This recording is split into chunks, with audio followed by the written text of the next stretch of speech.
Good morning, ladies and gentlemen. We are going to call the Frontenac County Council meeting of Wednesday, October 18th, 2023 to order.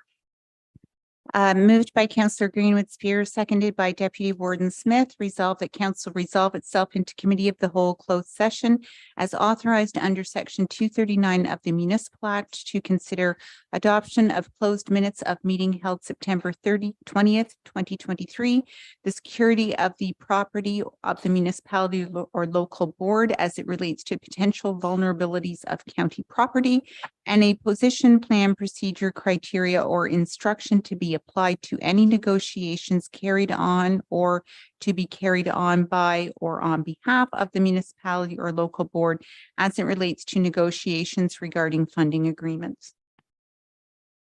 Hearing that, are there any questions? All in favor? Carried.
Welcome back, and we will call the meeting back to order. We begin this gathering by acknowledging and celebrating these traditional lands as a gathering place of the First Peoples and their ancestors who are entrusted to care for Mother Earth since time immemorial. We do so respecting both the land and the Indigenous people who continue to walk with us through this world. Today, the county is committed to working with Indigenous peoples and all residents to pursue a united path of reconciliation.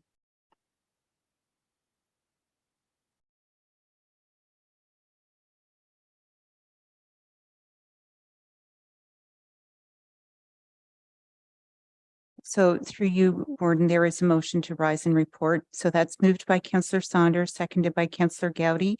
Resolve that council rise from the committee of the whole closed session without reporting. All in favor? Carried. Any disclosure of pecuniary interest or general nature thereof? Seeing none, adoption of the minutes. Moved by Councillor Leonard, seconded by Councillor Fowler. Resolved that the minutes of the regular council meeting held September 20th, 2023 be adopted. Are there any questions on those minutes? All in favor? Carried. Proclamation. Moved by Councillor Lichty, seconded by Councillor Greenwood Spears. And I'll just read the final resolve clause. Now therefore be it resolved that the Council of the County of Frontenac hereby proclaim November 15th, 2023 as GIS Day in Frontenac County. All in favor? Carried. Thank you. Move into committee of the whole. Moved by Deputy Warden Smith, seconded by Councillor Saunders, that council adjourn and meet as committee of the whole with the Deputy Warden in the chair. All in favor? Carried.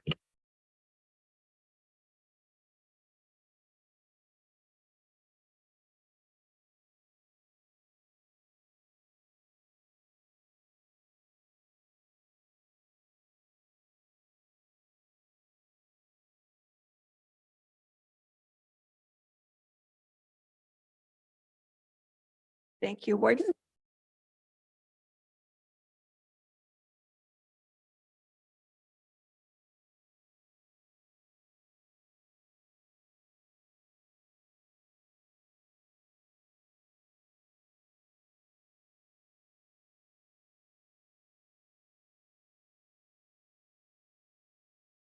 Let me go back.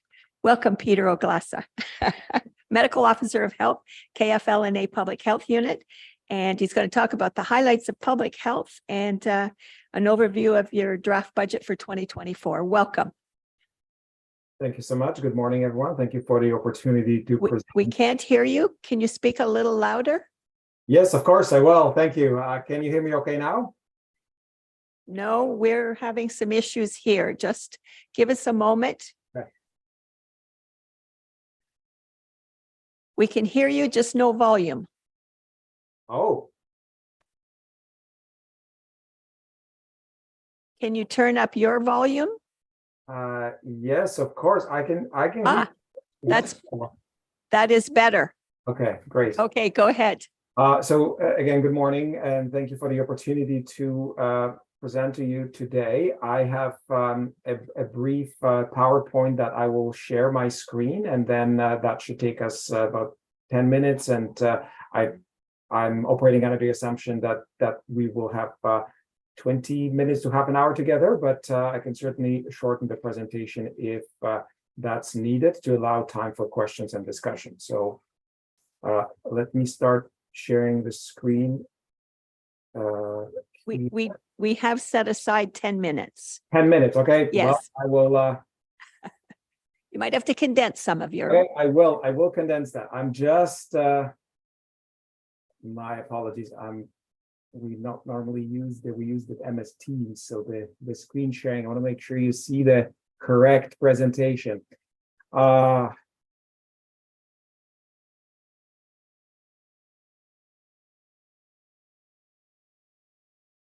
Here it is.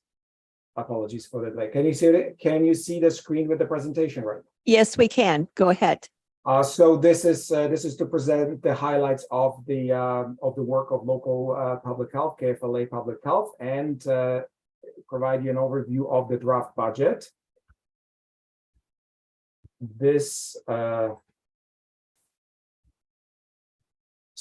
We are a local public health agency, one of 34 in the province, and we provide services for the area of Kingston, Frontenac, Lennox, and Addington counties.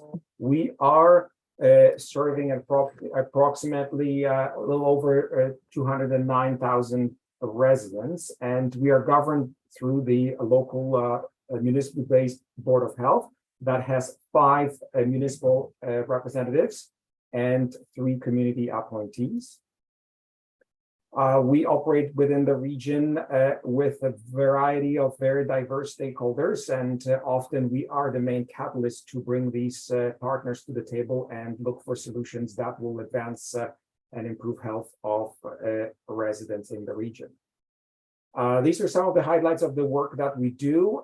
This is from our annual report, stats for 2022. And just at a glance, we've delivered over almost 9,000 vaccines through mobile clinics, so not just the fixed site, but mobile clinics alone in different parts of the region. We went back to the routine core public health programming post-pandemic, which included the over 2,000 inspections, compliance inspections of food premises, so restaurant inspections, any other food premises inspections. We've also conducted things like investigations following an animal bite where there is a legislative requirement for us to assess the risk of rabies from that exposure and then take appropriate action. We've also responded to the increasing rates of the sexually transmitted infections in the region and continue that work through sexually transmitted infection, bloodborne infection testing in the region. We've completed over 1,500 tests on over 400 individuals.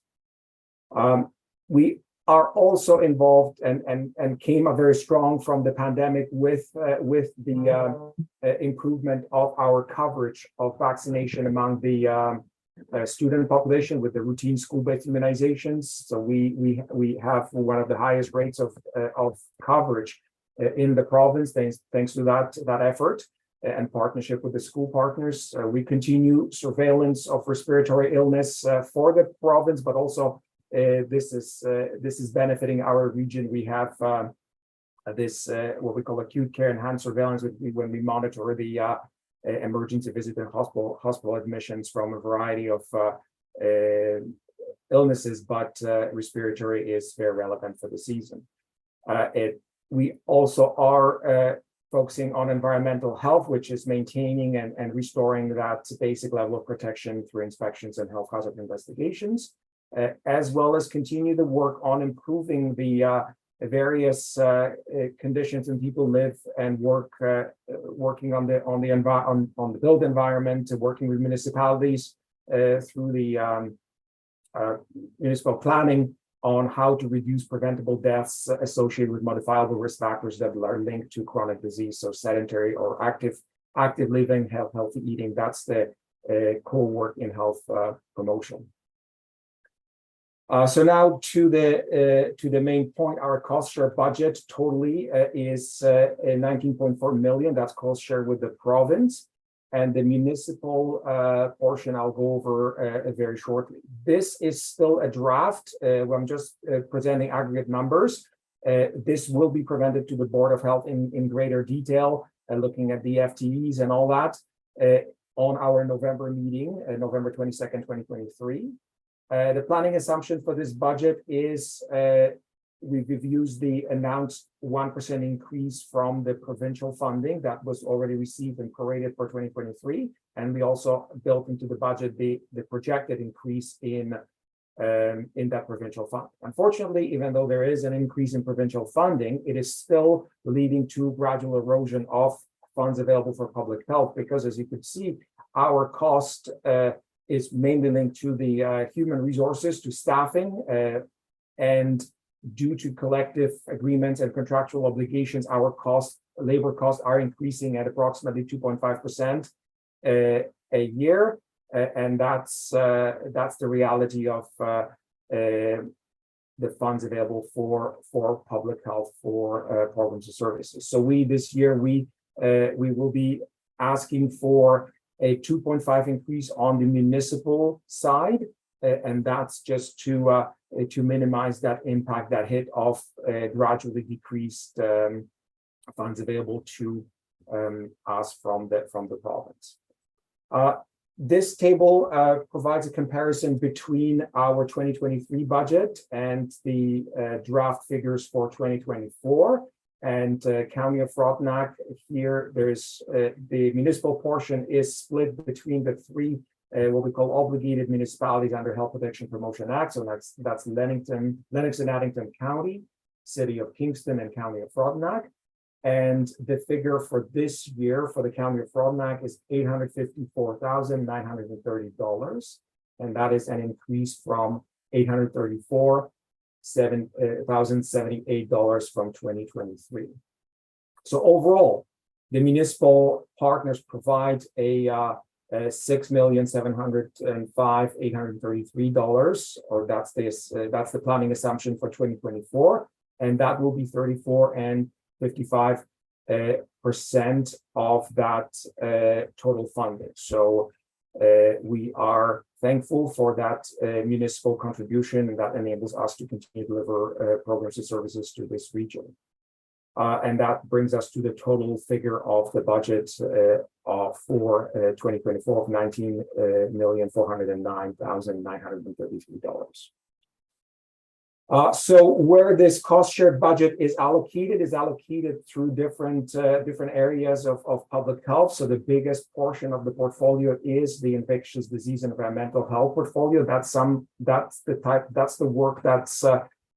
team that absorbed all the extraordinary COVID work that is no longer receiving a separate funding stream after this year. So that's all built into the regular work of this team, as well as all the other diseases, health hazard inspections, and so on. The second largest portfolio is the community health and well-being portfolio, and that's the initiatives on chronic disease management, prevention. That's the line of work. And healthy growth and development, that is the work of the team that provides various services to families with regards to children, infant feeding, breastfeeding supports. There's some separate funding from federal government and from the other ministry of from the province that's 100% funded. That's not part of the cost share that goes into this portion. And within the MOH, associate MOH portfolio, that's the work that's done on surveillance. That's all of our epidemiology work that is done through that group here. So I already mentioned the COVID-19 and vaccine response is supposed to be integrated within the standard programs, and that's through that one team that I described. And 86% of all of our cost share budget goes towards salaries and benefits, so it's the biggest expense, and that's the expense that's growing at that contractual 2.5% rate. So we have 158.4 FTEs, but approximately 200 staff, based on the fact that not everyone is full-time. And I already mentioned there's that ministry announced 1% budget increase that was just announced in August, and that enabled us to plan for the next year. So with that, I'm turning to questions. Thank you so much again for the opportunity to present today. Excellent. Thank you very much. Questions or comments from anyone? Okay. Unfortunately, the province isn't coming up with much percentage to help any of us out these days. So it has to be paid somewhere. And we thank you very much for all that you do for us and our community residents. Without KFL&A to help us through COVID, I'm not sure what all of the mayors would have done, because we met with you on a weekly basis. Well, not you, but your predecessor. So thank you. No questions or comments? Okay. Thank you very much. Thanks so much for your kind words, and thank you for the opportunity to speak to you today. Much appreciated. Okay. Next, we have the library. Laura Carter is coming in to talk to us. There you are, Laura. Good morning. Good morning. I'm just going to share my screen.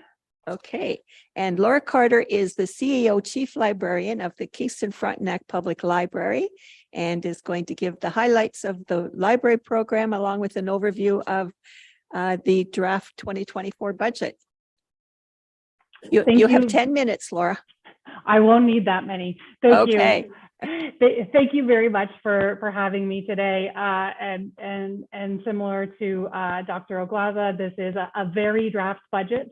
The library board will meet and discuss it at the end of October. So these are for now very draft numbers.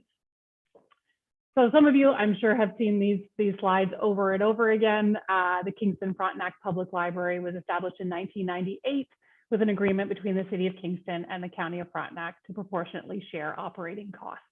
So the city funds approximately 87% and the County of Frontenac approximately 13%. We do get a public library operating grant directly from the province. And similar to public health, that funding has not increased and is not keeping pace with inflation. So that has not increased actually in over 25 years. Facility costs are not part of this operating formula. The Public Libraries Act and its regulations outline the powers and duties of public library boards in Ontario, and the library board is the legal authority of the organization. The KFBL board has 11 members, 8 appointed by the City of Kingston, 3 appointed by the County of Frontenac. Councillor Leonard is our County Council representative. Alan Revel is currently serving as chair of the library board, and Louise Moody is the other Frontenac County representative. We have 11 branches in the county, from the islands up to Cloyne and Plevna, South Frontenac and Central Frontenac as well. 5 branches in the City of Kingston, and the central branch in downtown Kingston is the administrative headquarters of the library. So these are some county numbers from our 2022 annual report. We had 80,908 physical items borrowed in the county, and that does include renewals as well. That's out of a total 964,631 items borrowed and renewed across the system, with a total of over 1.3 million items, both physical and electronic, borrowed in 2022. So we are still recovering from COVID in terms of getting people back in using our library branches and having items borrowed. I would say that the county branches have recovered faster than some of the City of Kingston branches, and almost across the board circulation is up. In 23, we've been tracking it over 2022, which is where these numbers come from. Over 13,000 questions asked. Again, this is just in the 11 Frontenac County branches. So there's some updates on some major projects that we've been working on. I talked about these at the County Council orientation, some of them. So we moved our ebooks and e-audiobooks and magazines back to Overdrive at the beginning of this year. And we've added reciprocal lending with other libraries in Ontario. So that really expands the collection we're able to offer. We just, a couple of weeks ago, launched our pilot project for extended hours at the Pittsburgh branch. This allows users to scan their card, enter their PIN, and enter the library when staff are not on site. So it does require pre-registration. We see ID, library card, give them an orientation to the branch. And after they've registered, they are able to come in. And this expands our access and the resources provided to the community exponentially. So Pittsburgh was open 38 hours a week before we launched. We've now been able to bring them up to the hours that Central, Turner, and Calvin Park are open, so approximately 60 hours a week. So we're piloting this technology to see how it works. There are some possibilities for some of the county branches Sydenham and Charlotte Lake would be sort of ideal locations should there be interest. We completed a branch hours review last year. It was a survey, open houses, feedback, and as a result of all of that and some analysis of when people use the branches, when we're busiest, we changed all of the, not all of the hours, but many of the county branch hours in May. The beginning of October marked the change in the city branches. We also switched to a new collections vendor in January. We've been having some supply chain issues, and so our new books are coming in much more quickly and efficiently now. This is a similar financial constraints that you'll hear from everybody, I'm assuming. Inflation continues to be a problem for us. We have very few revenue streams. This is dictated by the Public Libraries Act. So we do rely on our municipalities for the bulk of our funding.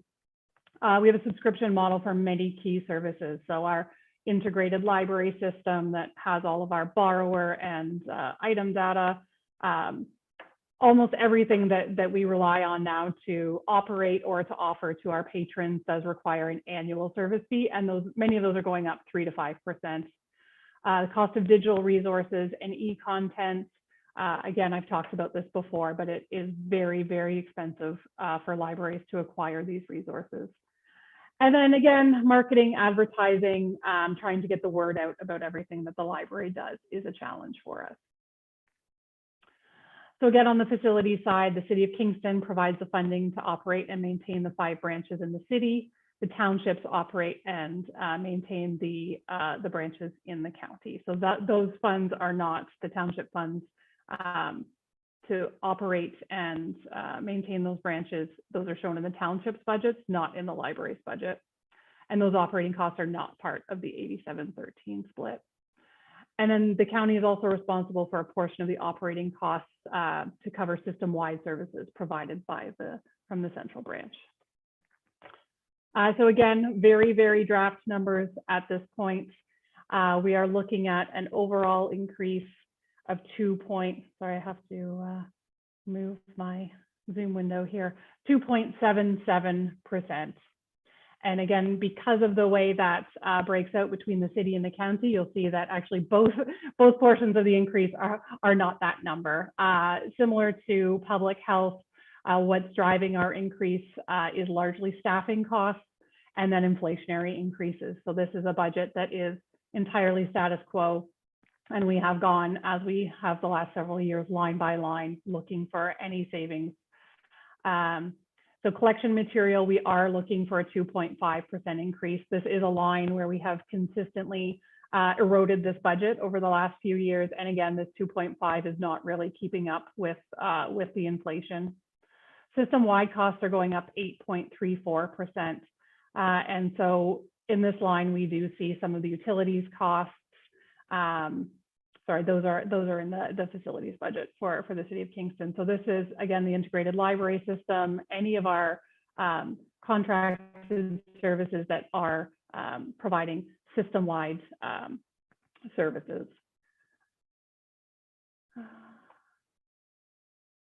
Let's go into the next slide. Okay, so there's a number that we're projecting, again, very draft for the County of Frontenac, a 3.3% increase over 2023. So it's an extra $31,226 for 2024. The City of Kingston's increase is 2.88% or $209,822. We're looking at a little bit of self-generated revenue increase. Those are room rentals, photocopying and printing fees, and fines and damages. And we did eliminate overdue fines several years ago. So that's really cost recovery if an item is lost or damaged. We are seeing room rentals increasing, but again, not back to pre-pandemic levels quite yet. So in terms of shared and unshared costs for the capital side, we're looking at $50,000 for technology. That's a website redesign. The county portion of that would be $6,500. Branch revitalization allows us to replace furniture, shelving, other equipment, and the county portion of that. And this is pretty typical. We usually ask for 100,000. The county portion is 13,000. And then City of Kingston facility repairs borne solely by the city, $19,500. So in terms of what we're working on, major capital projects, we are looking at furniture and equipment replacement. Specifically, we're looking at some furniture replacement at the Sharbot Lake and Sydenham branches. There's always also lots of sort of smaller things that we have on the go. We're always looking at accessibility, ergonomics in our branches. I mentioned the website redesign, and then we're about to embark on a major renovation of the Isabel Turner branch. Again, that will be a city project, but the impact on county patrons will be significant. There are a number of people who come down 38 and use that location. It's our busiest location and the second largest branch in the system. And so as that moves along, we will be looking for temporary space and there will be some disruption to our operations. We're very early right now, but we're looking at sort of 2024 for construction to kick off, probably mid 2024. We're also always asked to do projections for our operating budget by the city, and so I've presented those to you as well for your information. Again, very draft and based on sort of current market conditions and what we're seeing in terms of increases from vendors. And thank you very much for your support, and I'm happy to take any questions. Thank you, Laura. Any questions or comments? Judy? Just since the room rental is the only option you have for entrepreneurial at all, could you have an idea of what percentage of hours that you're open that you actually are generating room rentals as what's available? Because oftentimes I run into small groups that are looking for a small space to rent. So I'm just thinking it could be potentially utilized to the fullest, and maybe you are. I do not have that number off the top of my head, but I can certainly follow up with you for that. There definitely are spaces available. They're all listed on the website. Again, these are at the city branches, given that in the townships, those facilities, Sydenham, for example, those townships are managed by South Frontenac, and any fees charged would go back to the townships in those locations. But certainly in the city, there are a variety of rooms to rent, and that goes in again to the overall revenue of the budget. Okay. Fred? Yes, is the number of patrons increasing over the year? It is.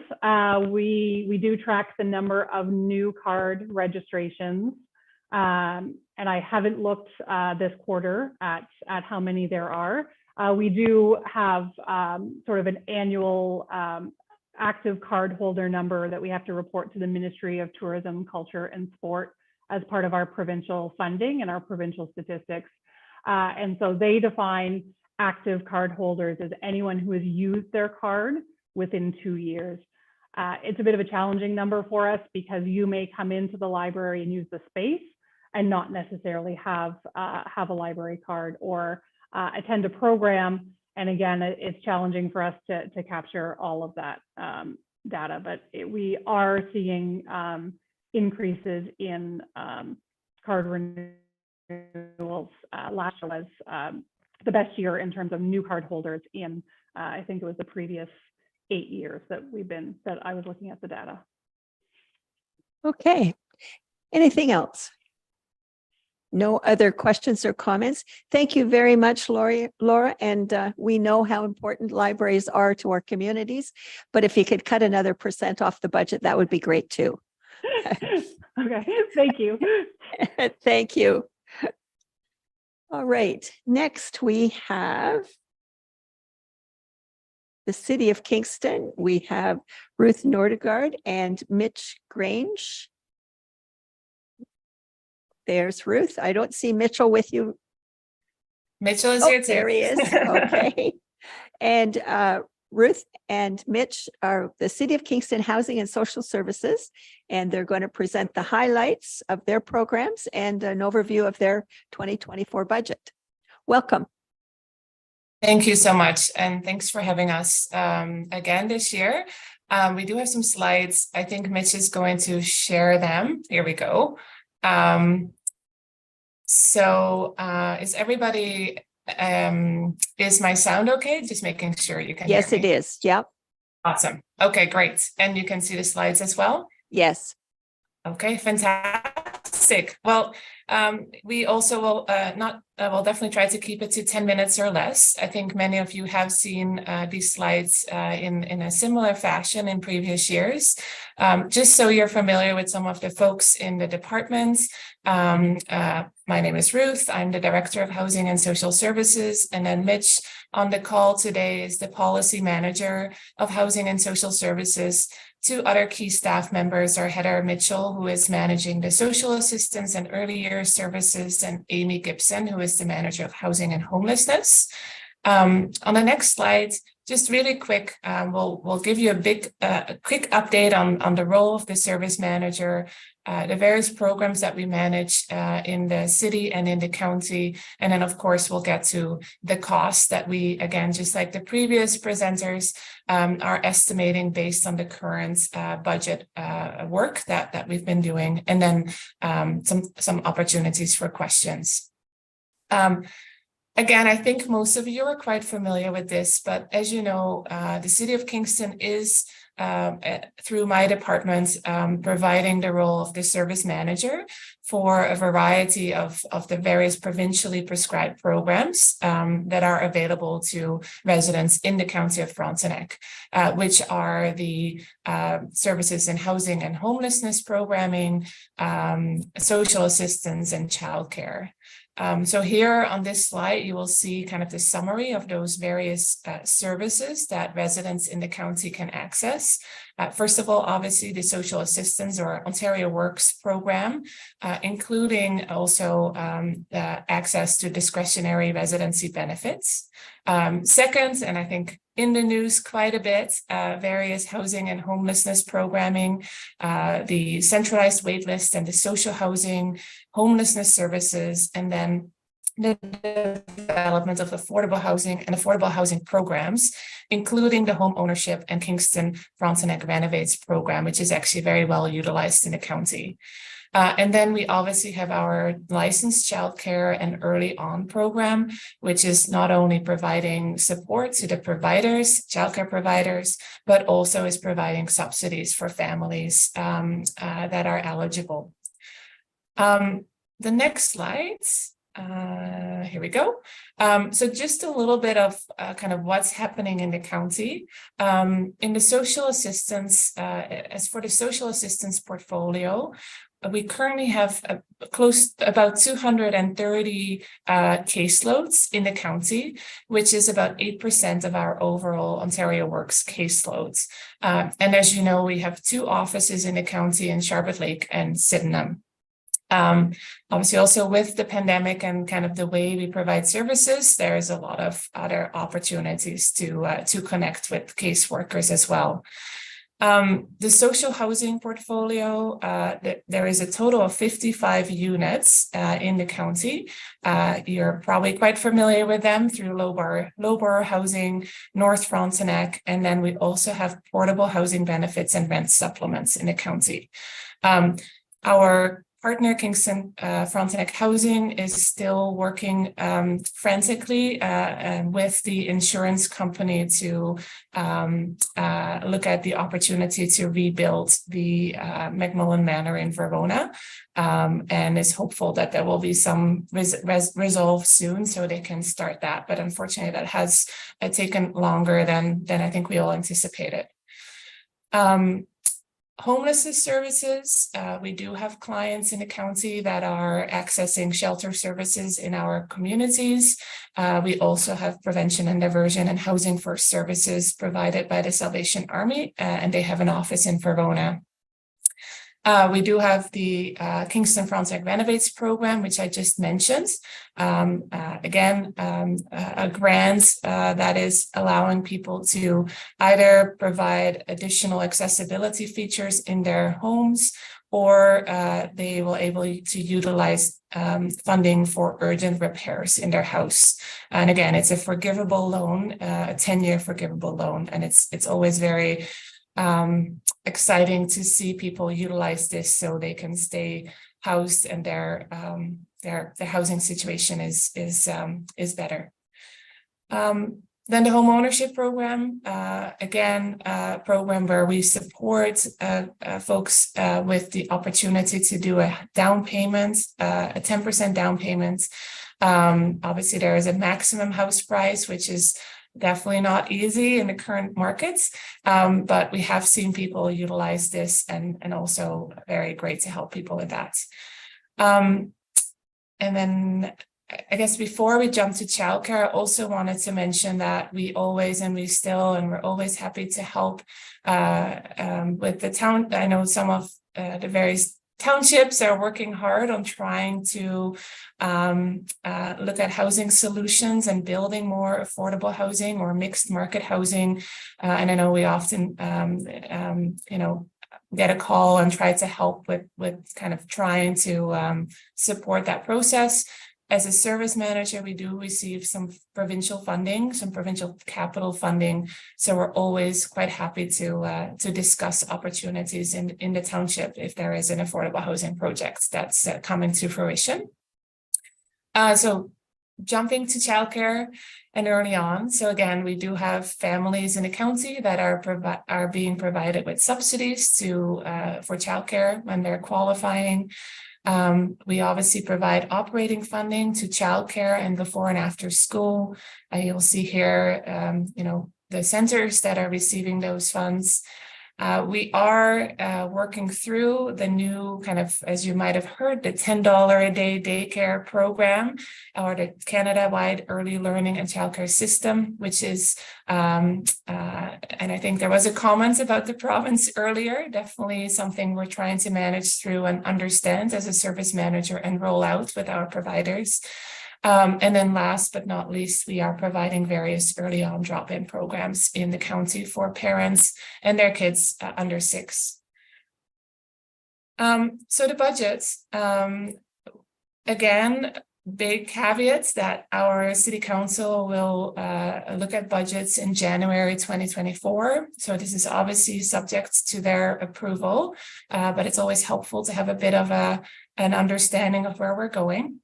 And you will see here that for social assistance, we are looking at an increase to 986, just over 900 or almost $987,000, which again is based on the agreements we have in place and the cost increase, mainly staffing, but also the reduction in provincial funding for social assistance.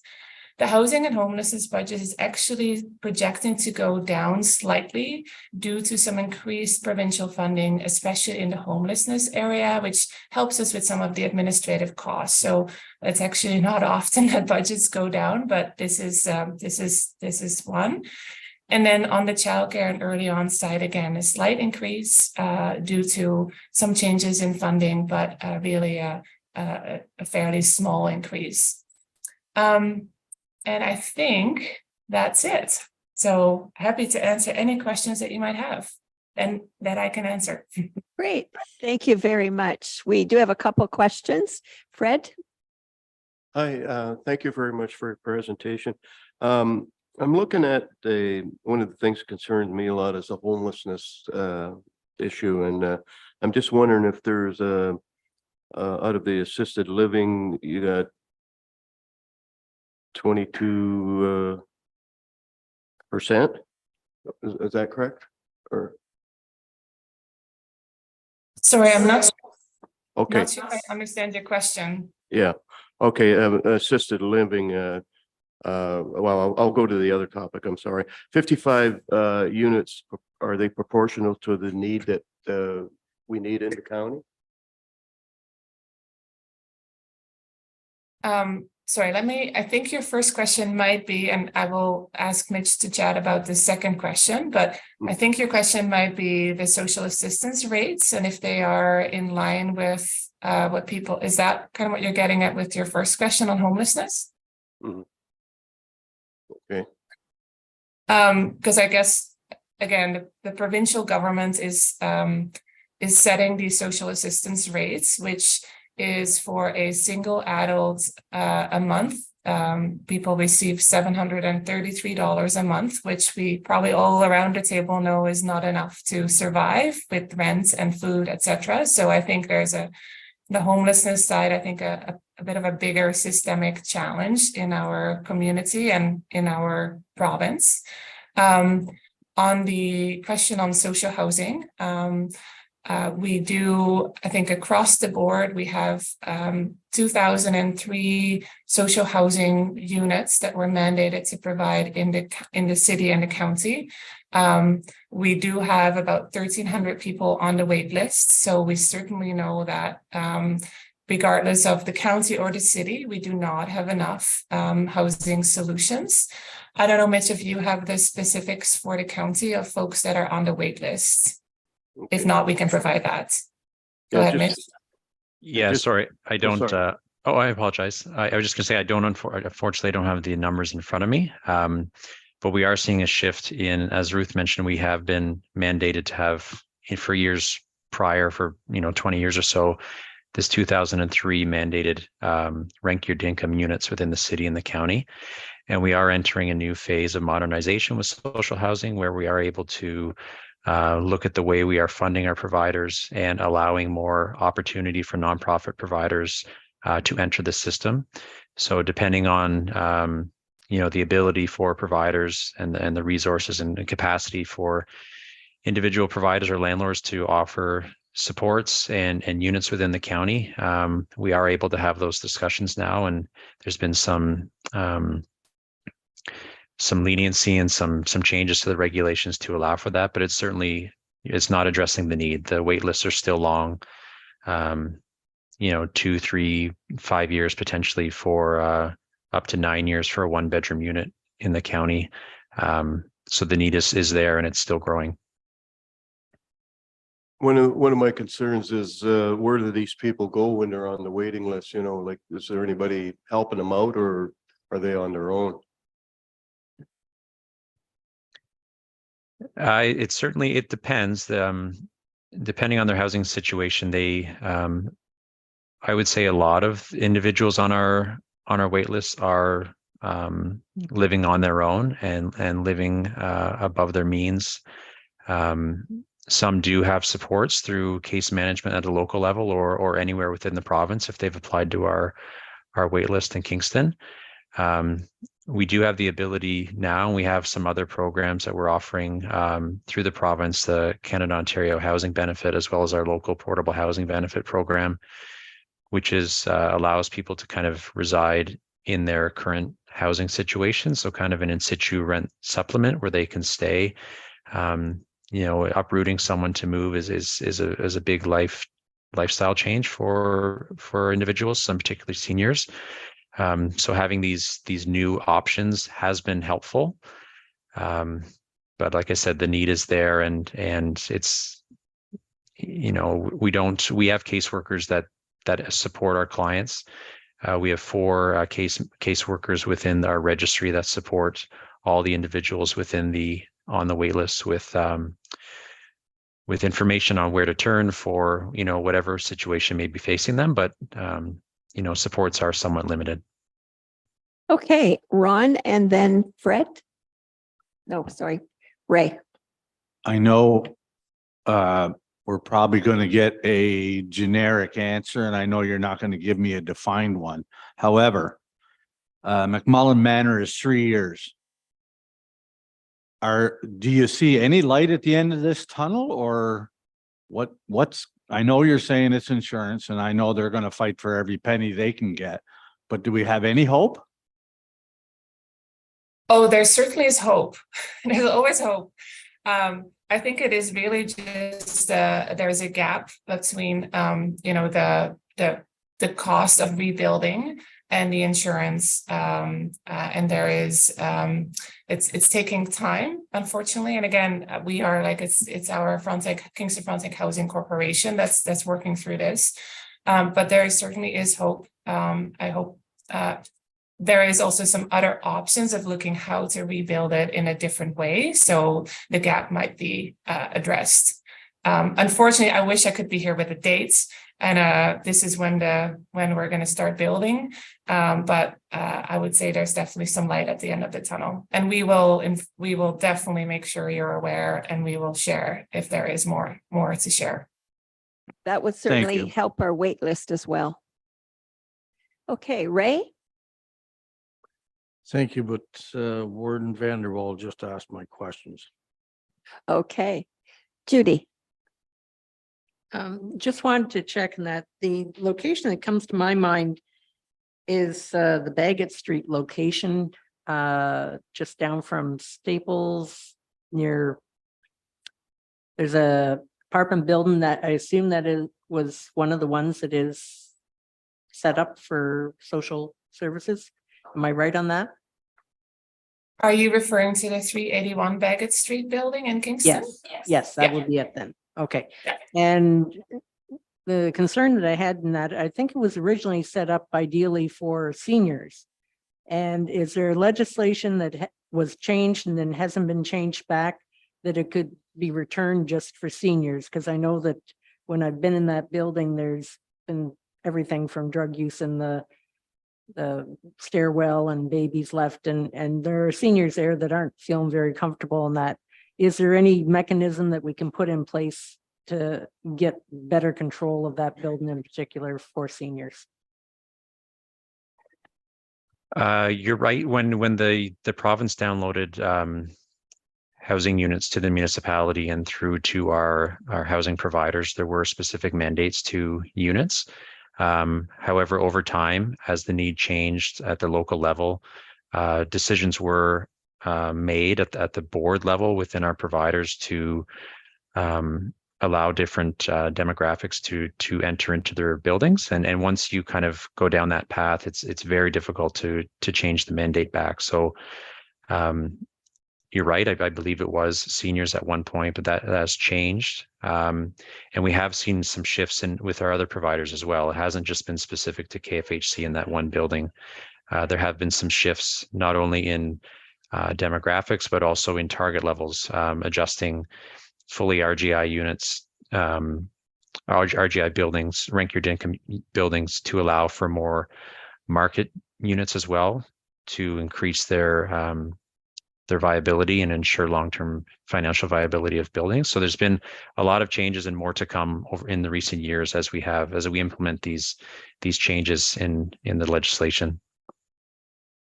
Okay, I don't see any more questions or comments. Thank you both very much. You do not have an easy job, and the way society is right now, it's not going to get any easier, I'm afraid. But we're all in this together, and thank you for your presentation. Thank you. Thank you very much. Bye.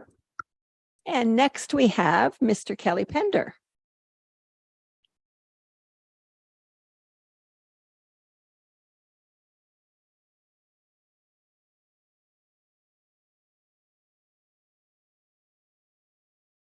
And you will only be 10 minutes, right? 7 within the lock. So thank you very much. And I know it's a busy morning, so we'll, as usual, just highlight a couple of things on each slide. I can change? Yes, I can. Thank you. We'll talk a little bit more about the Eastern Ontario Wardens Caucus meeting yesterday and the day before as we get through that. But I just wanted to highlight a couple of things in particular.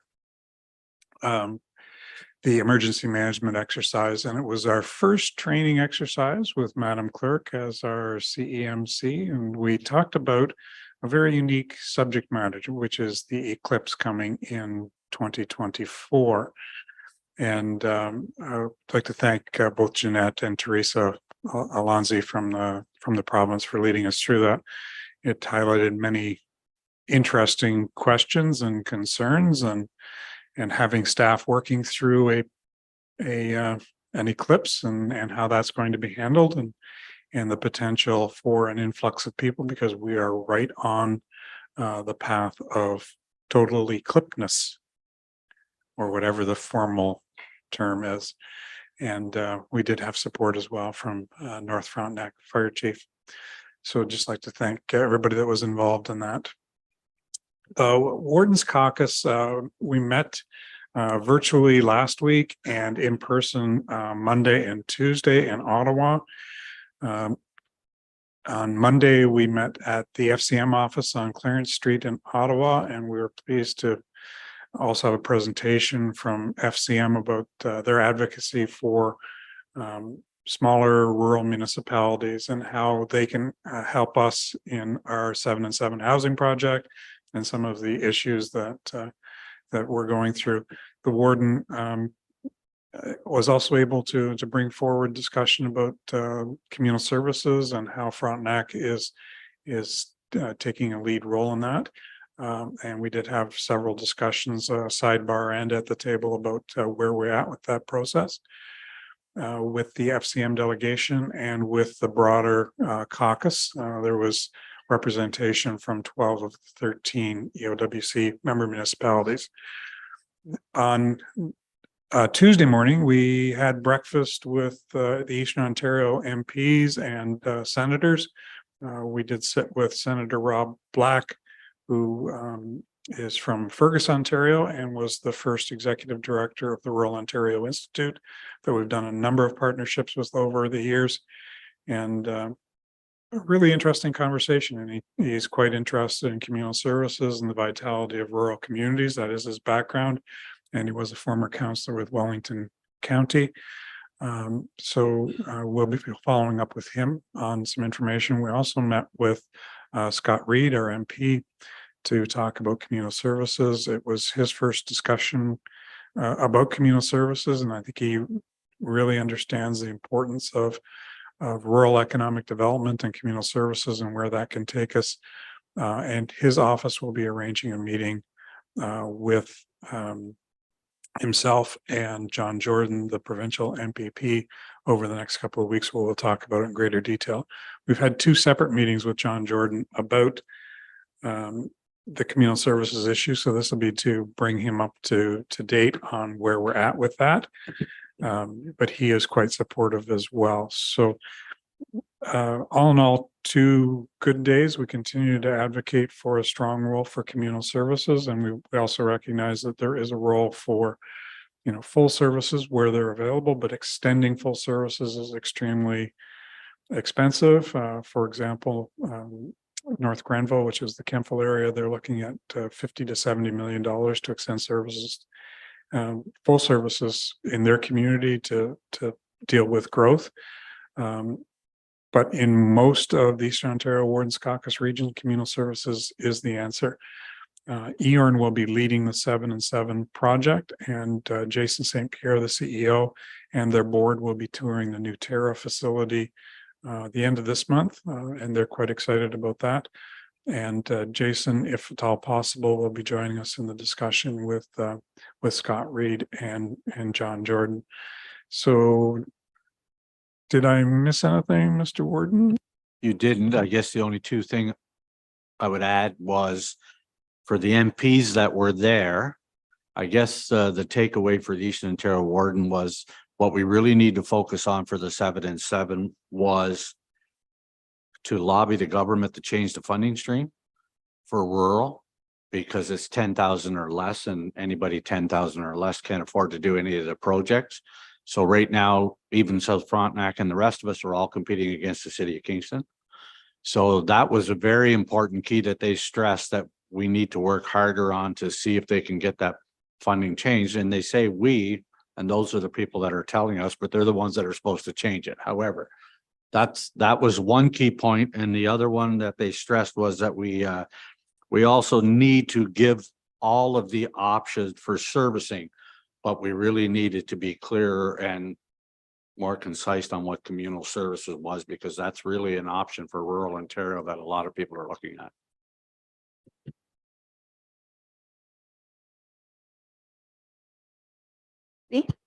Just noted, Kingston and the Islands MP or MPP wasn't part of this discussion. I heard you refer to our MPs and MPPs. We have our own, and that we have Mr. Gerritsen and Mr. Shu, and it'd be nice if they were included.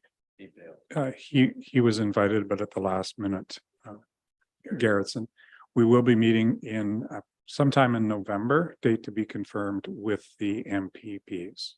So we do two meetings, and then in January, the Wardens Caucus invites all the MPs and MPPs to the annual general meeting, which this year will be the second week in January at the Donald Gordon Center. So that is the meeting for all of them, but we will be meeting at Queen's Park sometime in November, date to be confirmed. The thing I would add is that, we've collected a total of 265 municipally owned properties in Eastern Ontario that would be suitable for housing. Most of those are unserviced, and servicing is the issue. Land is good. It's not good without servicing. So communal is the most viable option. And the people around the Wardens Caucus table get that. I'd also just final point on the Wardens Caucus. It was Jim Pine's last meeting. Jim is the CEO of Hastings County and is transitioning to retired life, but will continue to work with Eorn on a number of projects, as well as Mike Rutter, the CAO of Haliburton County, who I lost track, but I think we're down to 20 days. He has the number of hours if you're interested, but Mike is a longtime member of the Wardens Caucus and, a leader in that community, as is Jim, and we thank them for their service. Through the, oops, I was a little quick with the clicker. I won't go through the AMO communications. They're there if you have any questions or wish follow-up by staff. The Administrative Building Development had a meeting last Tuesday, October the 10th, which is our bi-weekly meeting.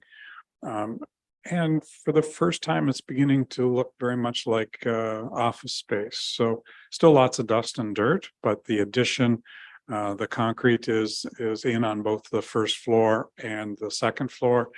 And when I drove by yesterday, they were doing the steel studs for the second floor in the partitioning, as well as on the ground floor where the paramedic suite is. So that is happening very quickly. We're still aiming for sometime in December to be able to move furniture in, and sometime early in January to move staff in. And with any luck, the January meeting will be in the new office, but definitely the February meeting. And Madam Clerk is excited as heck to christen her new office. And as we get closer, we'll be talking about, an opening ceremonies and ribbon cutting. And maybe the best thing to do is to look at either the January or February council meetings, since everybody will be in attendance, but we'll work through that with our committee. Check the weather though first, eh? It will be January or February, and it will be cold. Yes. Yes. So the Heritage Building, all the painting and patching, all of that is done. Dealing with an old wood frame building is always difficult, but the work is proceeding. The exterior pavers and there's a retaining wall on the south of the new addition is now complete. The entire south wall of the council chambers is glass overlooking the view down Battersea Road. We'll ignore for a moment, we're overlooking the septic field, but it is a wonderful view, and I think council will be pleased with the overall effect of the revised council chambers. Just a reminder, it is roughly the same square footage as this room, although a bit longer and a bit skinnier, a bit longer and skinnier. The CRCA board table is 18, so it makes it a little bit different than a room like this, but I think it'll be quite enjoyable. And there is a committee room off of that, which council will make good use of, and that will be the old Bud Clayton room, the new Bud Clayton room, and a number of other meeting rooms throughout that will be available for staff and for committee meetings.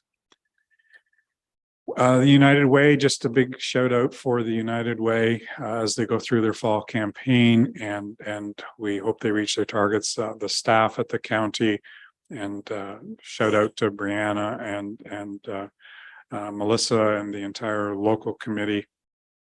We do participate in the committee, and we do sponsor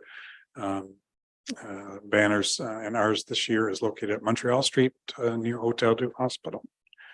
And we thank the United Way for all the good they do in Frontenac County. Kelly, I have a question, and I have thought of this over the years. Is there any way that counselors could do a payroll money to the United Way? Yeah.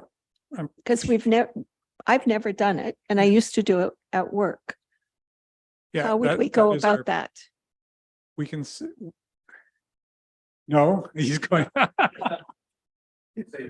There's it's changed a little bit in recent years. So there's a form that goes around where you can do a pre-authorized deduction through a credit card. And that's kind of the preferred medium now, as opposed to the payroll deduction, which was 5-10 years ago. But we can send you that information. Okay, Yeah. thank you. But it is our primary method, particularly since COVID. We don't have as many events, obviously. So it's through the automatic. So recruitment through October the 10th, we're at 357, so well on target to be over 400 for this year. Labor relations, we will be going to interest arbitration with QP 2290, which is our unionized administrative staff and Fairmount care staff and environmental services and kitchen on November the 10th. Still continues to be some investigations ongoing that we're mainly handling internally, and we thank Barb and her staff. Those are very time consuming, but a necessary part of human resources these days. The performance management and succession management is in testing phase of our new HRS system. And we are going to be demoing the revamped Star Garden scheduling system. Our current scheduling system is antiquated but still functional, but we're concerned about its viability going forward. And the budget plans and business project proposals, you'll be seeing those in next week. And we are doing a 360 feedback process initiated for 9 different leaders. We do try to do 360 feedback for all our leadership team, which is about 26 members at the director and manager level. We try to get through everybody over a 3-year period. And so this is the last of those. And we are just awaiting for the final results for the National Institute of Disability Management and Research. NIDMAR interviews now complete, and we're waiting their recommendation report on that. Fairmount Home, 22 donated purses and toiletries for local women in need, and we thank the residents and families from Fairmount for their work in that regard. It's important to remember that our Fairmount Home residents are residents of our community, and they do like to give back, and their families are extremely supportive as well. Resident vaccination, as of the printing of this, we're at 94% of eligible residents have received their COVID booster, and encourage everybody to get both their flu and COVID vaccination. And as the warden said during the presentation from KFL&A Public Health, they have done a great job in supporting long-term care, including Fairmount Home, and we thank them for their work through the vaccinations. We did have 4 paramedics receive the Governor General's Exemplary Service Award. This is, as Chief Chevalier stated at the last meeting, this isn't just a long services award. This is exemplary service award. So Dave, Jeremy, Jason, and Igmar, and we thank them for their service. We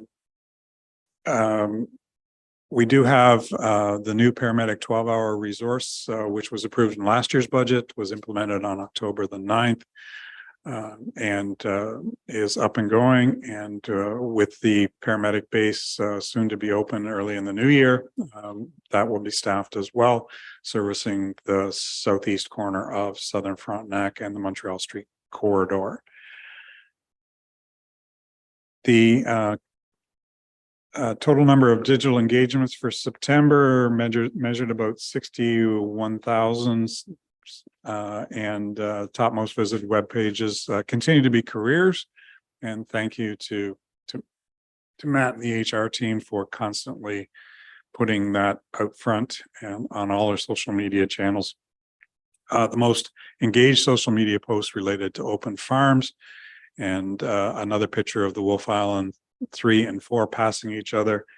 And so we continue to get a lot of activity on social media. The Neighbor Saving Neighbors volunteer program, pilot program for cardiac care went live as of September the 1st.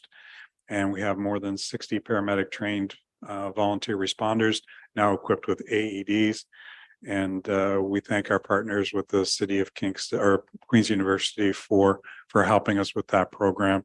And we hope that that'll be a great frontline response that will work to save people in need of cardiac intervention. The communal services, the official plan amendment to enable communal services at the county level was presented at the Planning and Economic Development Corporation or committee meeting on October the 4th, where we should be finalized with the holding company of the municipal service corporations, which is essentially the 4 townships. So we're well on schedule for that. The technical advisory committee recommendation is coming from the administrative committee today. The Charlotte Lake School site, staff continue to work with the township. The online survey is closed. 884 submissions, which is just amazing. And staff will be putting all that information together, including their pop-up and online and in-person, and reporting to Township Council later this fall. And congratulations to North Frontenac, who now has dealt with the delegated authority for undisputed consents, which should greatly streamline the amount of work for township staff and for county planning support staff. And I know the same presentation has been provided to Central Frontenac and I'm already in place in South Frontenac. So we appreciate everybody's help there. The faster we can get uncontested applications through the process, the more time we'll have to spend on the ones that do have some impact.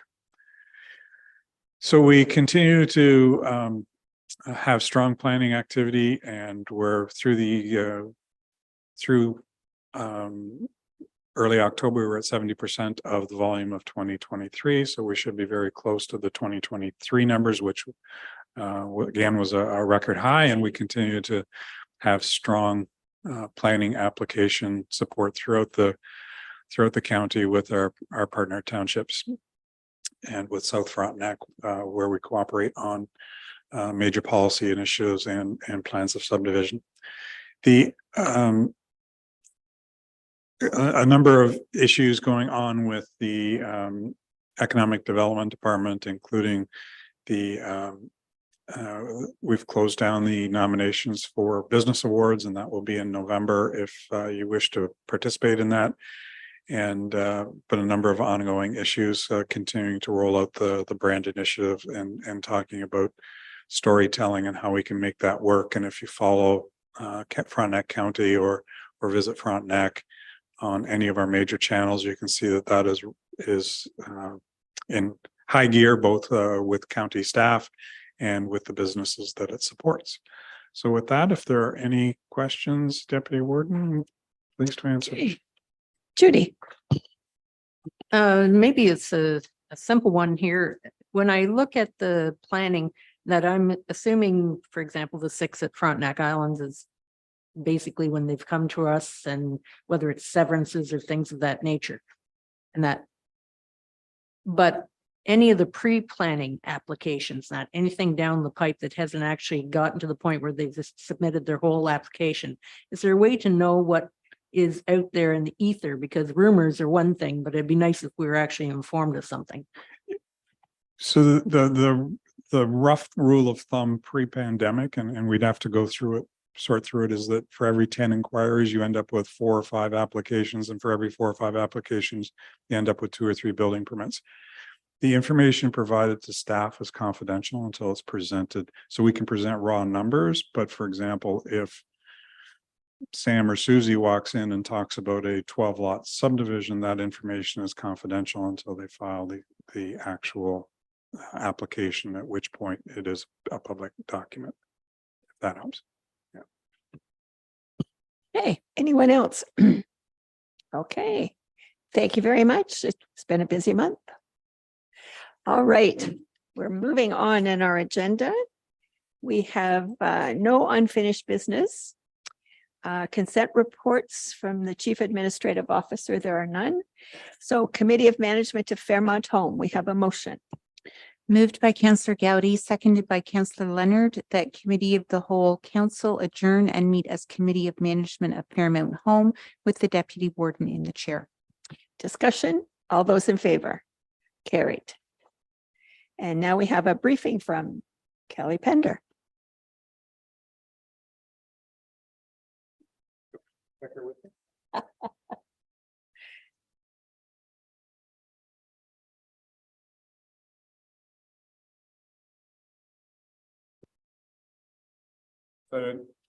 Invite Susan and Chief Chevalier to join me here. They'll be going through the various parts that pertain to them, but we'll just start with where we're at. And I'd like to make sure that everybody understands, we're not making final decisions here. We're giving staff a direction so that they can begin the process with each one of the 4 options that we're looking at for Fairmount and for Frontenac paramedics. There's another 40 questions that need to be answered, but we can't begin that process until we begin to select a preferred option. Most of what we're going to talk about today is open session material, but I'd caution council that if we're talking about legal agreements or individual staff that are identifiable, that those are closed session items. But basically, we're going to start with, review the strategic plan recommendations for Fairmount and Frontenac paramedics. This is what we went through last fall and through the spring. And there are some specific directions for each of those. We've outlined 4 options for Fairmount and 4 options for Frontenac paramedics. And as with everything, when we present options, consider them to be a spectrum. So there might be an option between 2 and 3 that we could call 2A or 2B. So those are presented to give you some sense of where we may end up. But the reason we're presenting these and in particular these 2 to begin, these are the 2 biggest items in our strategic plan. Many of the things that we're going to be talking about today will have financial implications, 4, 5, 8, 10 years down the road. But they begin with the planning process that this council is going to oversee. The 2 projects are tied together, at least in the beginning, because there are options if we choose for Fairmount that could positively or negatively affect Frontenac paramedics. We currently own about 90 acres on Battersea Road, so there are opportunities within that campus for both Fairmount and for Frontenac paramedics, but they are interconnected, and we'll need to understand that.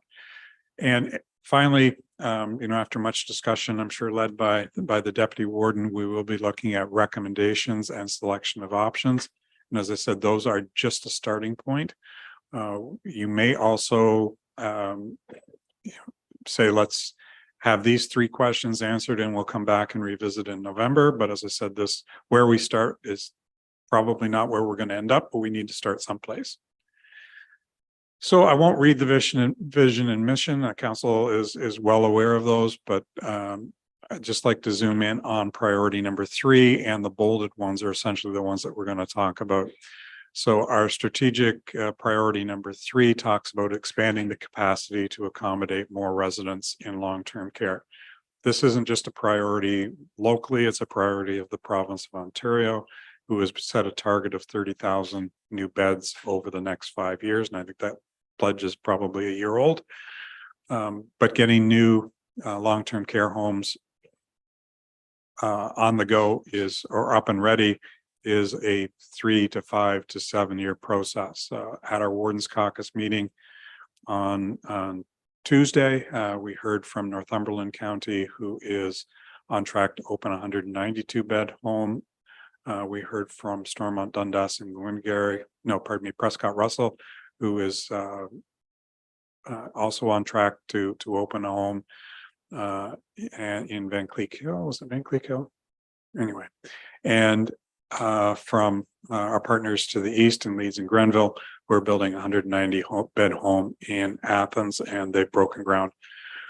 But the message from them is that, you know, it takes 3 to 5 years to get a shovel in the ground. So that's where we're at. On the paramedic side, the chief is going to talk to you about improving response times and coverage throughout the county, keeping in mind that this is a seamless system, that a paramedic in Kingston can be responding in Loyalist Township or in Gananoque, and a paramedic out of Robertsville could be in Lennox and Addington, Renfrew County, or Lanark County on any given day. But we'll walk through some of the things that impact response time and how that can work. And number 3 is provide additional facilities for Frontenac paramedics that will effectively meet the steady growing demand for services and accommodate more paramedic training. The province has taken a position with healthcare providers that in response to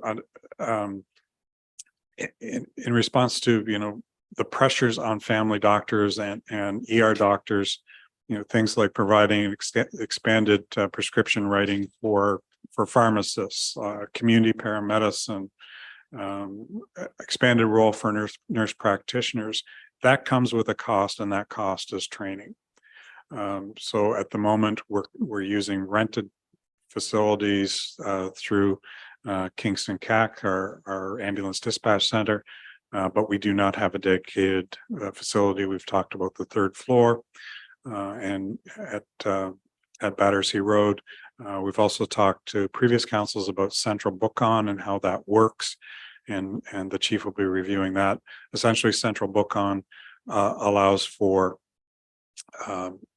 paramedics to report to a central base and be dispatched more directly to where they're needed. So our classic example is during Queen's homecoming, which I may or may not have participated from time to time, that you're able to dispatch to a more concentrated area where there is a festival in the north or big activity within the city of Kingston. So it's a more efficient form of delivery, but it does come with a cost and some compromises.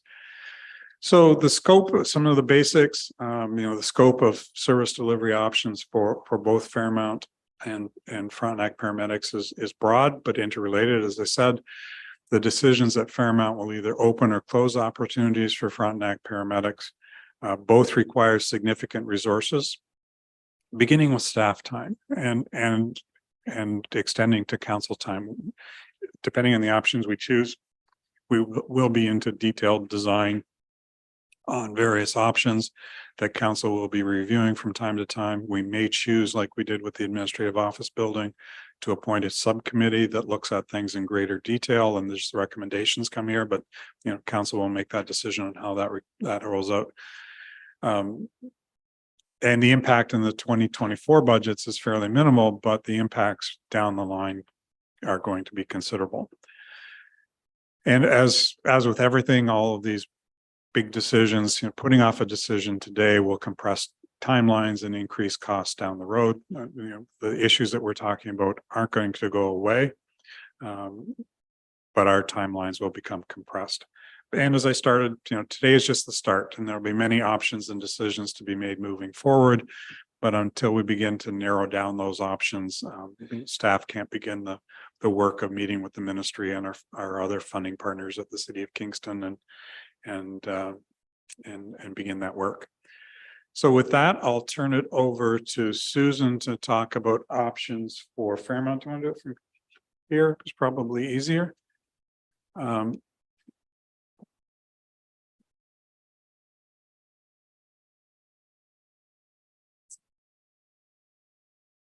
So just looking at options for Fairmont, I just wanted to go over some quick facts with you. So currently we have 128 residents and approximately 95% of those residents come with some form of cognitive impairment. The 2023 annual budget is 16.3 million. So that represents about 127,300 per resident on operating costs.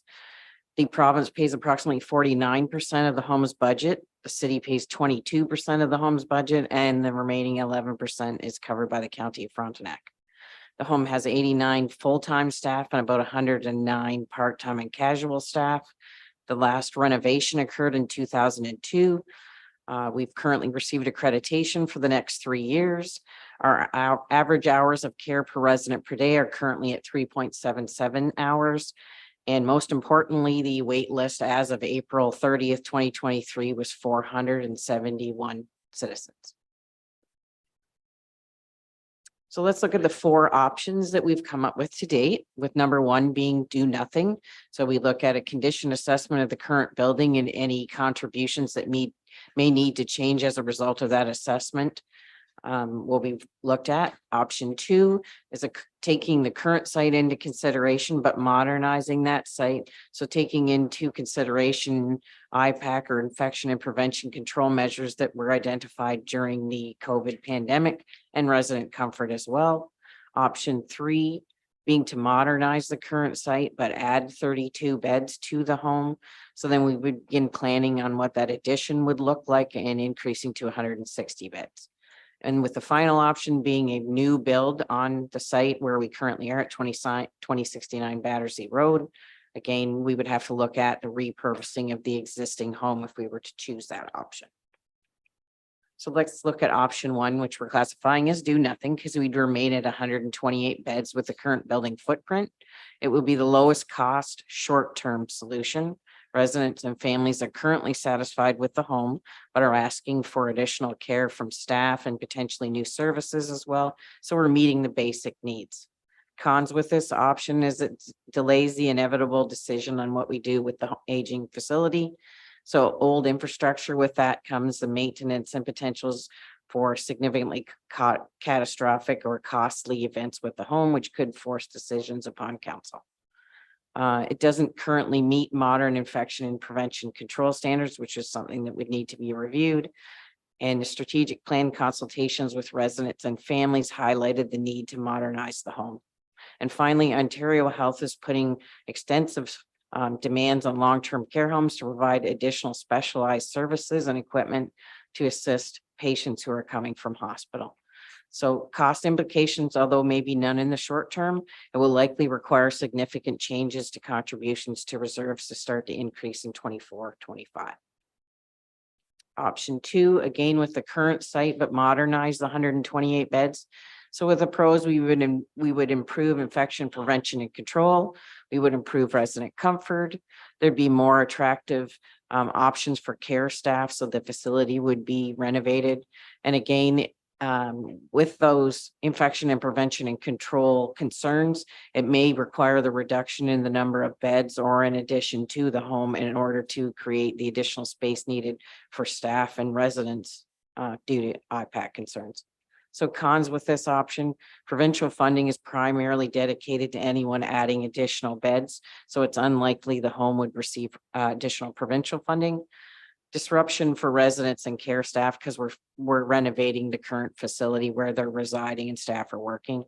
There's also the potential of lost bed revenue during the construction phase, or if we had to make the difficult decision to reduce the number of beds because the building footprint doesn't change and we need to accommodate those IPAC concerns.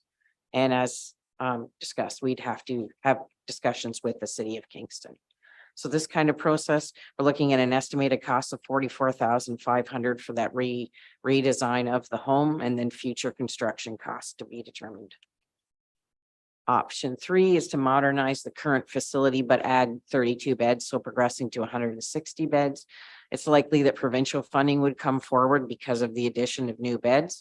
We'd have the improved infection prevention and control, improved resident comfort, We'd now be at 160 beds, which is a more efficient delivery model and more attractive for the care staff as well.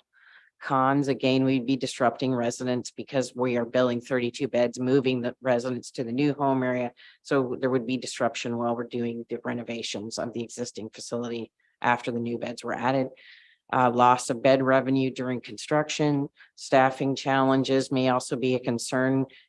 You see the health human resource crisis, and now we're adding 32 additional beds.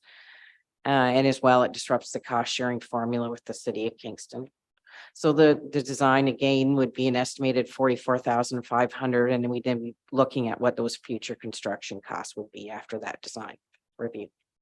The last option is to build a brand new 160 bed facility. Pretty similar pros. Provincial funding would be likely because of the addition of 32 beds.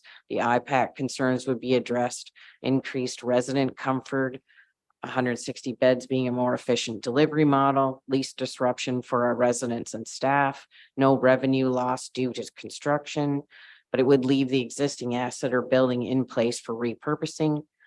So then with that comes the cons of a disruption with this funding formula with the city, as well as what will we do or repurpose with the existing Fairmount home. So for that consideration, the design build estimated cost would be 200,000 to 250,000, and then future costs of that 160 bed home, which is in the 80 to 100 million range for current counties who are building them that I'm aware of. So again, we look at options. So council's direction was to increase capacity for additional residents. Do we look at an addition on the current facility, or do we look at a new site? And our treasurer has provided this just for your as an estimate. So if we were looking at an $80,000 new build and a roughly 5% interest rate, he's showing what the municipal and provincial contributions would be versus say a 6% interest rate and 105 million, and then what those contributions would look like. So final thoughts, if approved, the province would fund on a per day basis, typically 4 new builds that offer new beds. So it would be based on their current policies, based on the geographical location of the home and the number of beds over the 25 years that are funded. So where our current location is in 160 beds, it would be approximately $21.28 per bed. And just to remind you, the Ontario Land Tribunal did have a ruling on the Prince Edward County decision that the principal portion of the municipality's borrowing would not be applied to the annual debt repayment limit for the County of Frontenac. Any questions on this portion before I turn it over? I was going to say, I think we should probably do this in sections and then we can do it in the overall. Questions or comments for Susan? Jerry and then Bill. So I have a number of issues. Okay. Okay, I did go through this a number of times. And first thing is, how does the existing home function? Does it operate inside? Like, are the day-to-day operations being compromised in any way because of the existing building?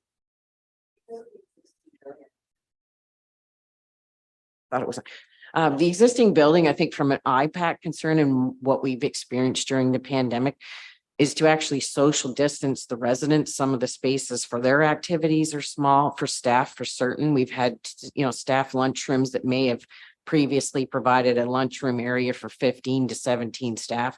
Now that you need to be 6 feet apart, we have staff spread all throughout the home so that they're socially distanced during their breaks, which then means we're taking over resident spaces for staff to eat. So those kinds of IPAC concerns are a problem, but we do have resident home areas of 32 residents, and primarily the residents operate within their own home areas and the staff are assigned to those home areas, if that helps your question. Second question, how old is the building? 1968 was the original build. Okay, thank you. That's okay. Okay. Bill and then Fred. Thank you, Deputy Warden. And Susan, thank you for working us through a very complex situation. Appreciate that. Your initial report showed 127,300 cost per resident. That's operating. I need a frame of reference for that. So kind of two questions. How does it compare to other long-term care facilities? The other is, do you have any projection or prediction on how that would change if we went to one of the other options? Would that go up, go down? Do you know if it has an effect on it or not? I would say we're comparable to other homes, and I think Alex has done some estimating at where our, not to put you on the spot, but where our estimated operating costs may land. And awards costs.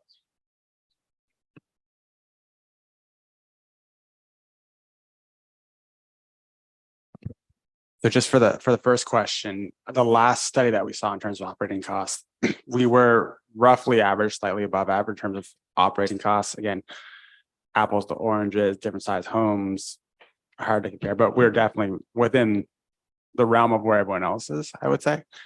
And you were asking for a question overall, what would the, sorry. So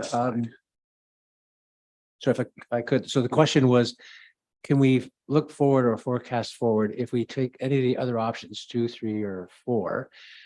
What impact would that have on that 127,000? Would you project it going down, up, efficiencies, whatever? It would be roughly similar. So sure, there's only one administrator, but the administrative team in general is taxed. There probably some additional assistance needed there. So more or less with the staff, certain costs will go up, certain costs will be shared more evenly.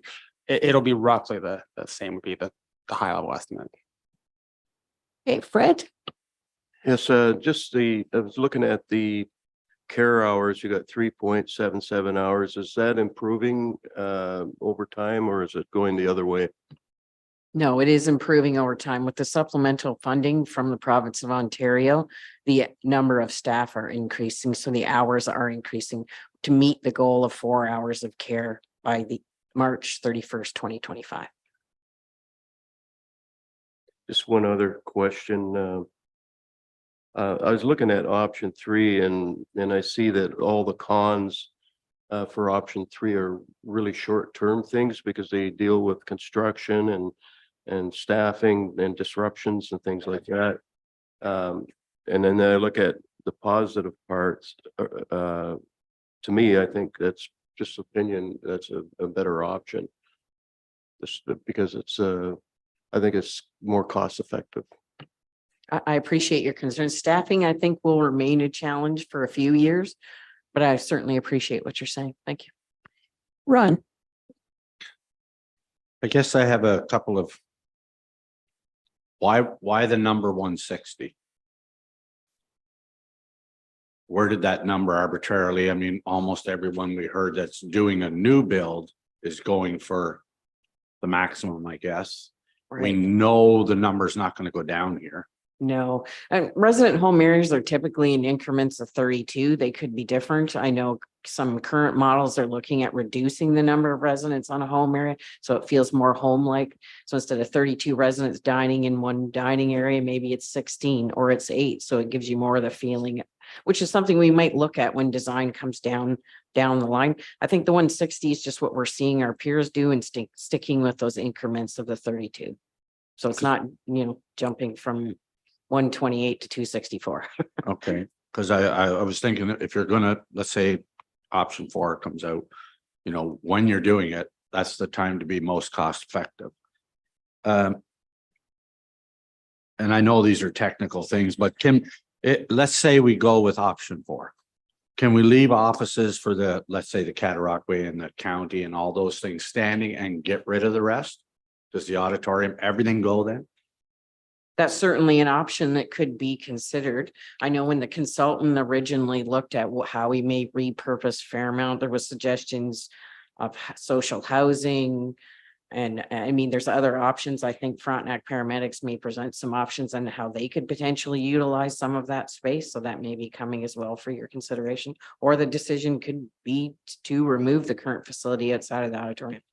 Well, my concern is, it's like all of these old schools that were no good for the school board.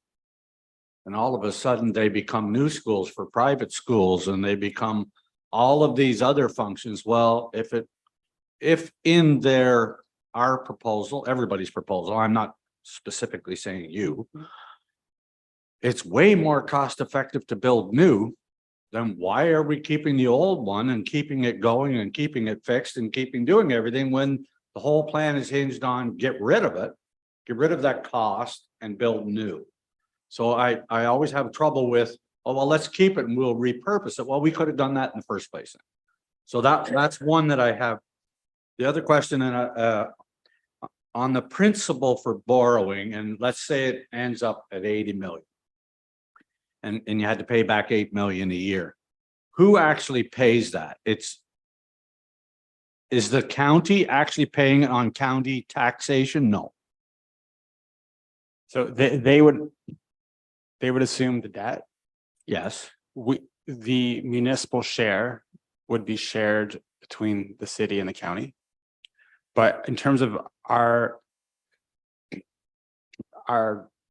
books, we carry the debt, but we would collect the payment from the different funders, and the ministry as well as the province would kick in a part annually to service that debt.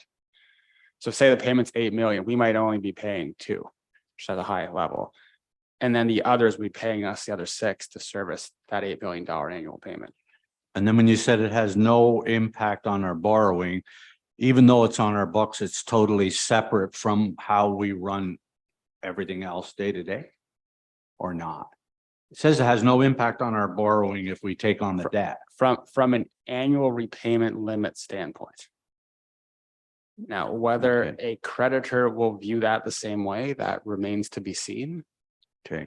But in terms of the ministry who would say sanction, you can't borrow, let's just use a round number, $50 million or more than $50 million. For this purpose, the principal point would be waived. So in theory, if we need to borrow 60, you don't count the principal, we would be within the limit without being within the limit. And my last comment is then, I have no problem making tough decisions. However, I think if you were going to build a $100 million facility, because if you have to tear down stuff, if you have to do stuff, it's never going to be 70 to 80 or whatever. I think you would need that in a question to a taxpayer of Frontenac County to say, would you support 2 million a year for a new facility at Fairmount, which, no disrespect, 180 people are going to use? I think that would be a very strong question to see how they would answer. It's easy to say yes when it's not their money. It's a lot harder to say yes when it is your money. So anyway, that's all my comments for now. I know there's a million things that have to be thought about, but. And there is also the situation where Prince Edward County appealed and got that ruling.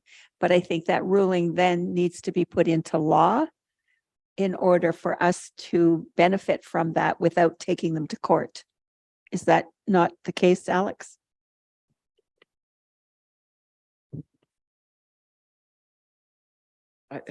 Alex and I met with, at the time, Paul Calandra, who was the Minister of Long-Term Care at the time. And we did actually question him specifically that why wouldn't they just make the changes now instead of forcing other municipalities to do the same thing? And his answer was it would take too long for them to change their legislation. His recommendation is we go the same route as Prince Edward County. So you are correct. So we have a lawsuit as well. Or land tribunal, whatever the body is that's going to hear it. Okay, Judy. Thank you for the presentation, and I have a point to clarify in that. I'm thinking the Providence Manor, which is going down the road a little bit faster in that, and it's increasing 77 beds. It's 243 currently, going to 320. And that, and if we were looking at additional 32 beds, I know since the changes that occurred and that more complex patients have been put into long-term care, and since we have not had a tour as yet of the facility, I don't know what has been put in place in that. Do you have oxygen coming out of the walls for those that are on chronic oxygen or end of life and things of that nature? And if you're looking at an additional area, and that is the specialty area, perhaps more geared towards vent and more complex patients, complex chronic care, being state-of-the-art equipment needed in there, as well as modernization of the existing site that might be suitable still for dementia? Or is it, I know there's an increase in dementia, but where are we hitting the shortfall in the wall currently right now in service delivery? What is time consuming? Are they having to run and get a portable suction machine when there's an obvious need for somebody ongoing, and that should be done better? You know, some of your concerns with equipment would certainly be addressed, and I think dementia care would be a priority. I think we may want to consider, and it's something we could look at if we were adding a new resident home area, that resident home area perhaps be dedicated to dementia care. There's a significant need for that, absolutely. And although we do currently have a secure home area, it could be improved on for the residents. So yes. The complex equipment area for those that are your ALS and advanced MS patients, quadriplegics, are they scattered throughout the home right now, or is there a dedicated area? No, there is no, they can't, they're not, they would be scattered throughout the home. It depends on which rooms, which areas are open, and where the care needs can be met best, depending on the patient. Okay. Okay. Jerry, and then I'm going to ask if we could maybe take just a bit of a break, because there's been a lot of coffee and water go in. So I'm sure we need a bit of a break. Jerry. That's kind of putting me on the spot, you know? So I see this as kind of a decision tree. First decision is, what is the condition of the existing building? Because options 1, 2, and 3 require us to modernize the existing building. The term catastrophic failure in there, if you have a good asset management plan, that's not going to happen, or should never happen, any more than it would with a much newer building. So that's our first step. And once we know that, then we can say, okay, out of that, the next decision is, do we keep the old building or not? If the old building is not worthwhile or has a 10-year useful lifespan, then we're forced into 10 years down the road, we need a brand new building. And that's the way I think we should be going. So if you want to look at it from a practical point of view, you can say, okay, let's just do option 1 right now. And that's just the asset management study, and come back in 3 or 4 or 5 months and say, this is what it is, folks. Do you want to spend 3 million? And if you spend 3 million, are you going to get 20 years? We're dealing with a 55-year-old building now. That'll be 65. I mean, we have to be practical. So we have to go back to the taxpayers, and we have to say, you know, folks, our share is $2 million, and you got to pay it back over 25 years. How are we going to do that? Excuse me. So I guess that's a good question. Has there ever been a structural study done? Yes, there has, and actually, there is one underway. The management team has arranged for one that will begin November the 6th. So there's going to be an asset condition assessment done. And yes, we did have the tours arranged, and unfortunately the home went into outbreak. So we're about to offer you 3 more dates in the next week. So hopefully we can provide the tour, and Alex is already working on the condition assessment, so we can bring that to you as well once this is completed. I'm hoping before the end of the year, if it gets underway on November the 6th. So that will be additional information to consider. But I think the strategic direction from County Council was to increase capacity. So I think what we need to understand is there an appetite to add the 32 beds? If there is, there's work to be done with that alongside of the condition assessment of the current building as well, to see if the ministry will grant the additional 32 beds. Sorry, Ward. Ron, you have a quick. Following up on what Jerry says, and if that assessment is done, it would be nice to know that a report could say, if we go with what we have, the upkeep and let's say keeping it functionally proper is 2 million a year. Because if you have that number and then you look at the cost to build new, your commitment is 2 million a year. That changes how you look at it. So you need to know what that number is to keep what you have. I mean, I've made this argument to our own staff. I had a 150-year-old house. If you maintain it every day, it's still a beautiful 150-year-old house.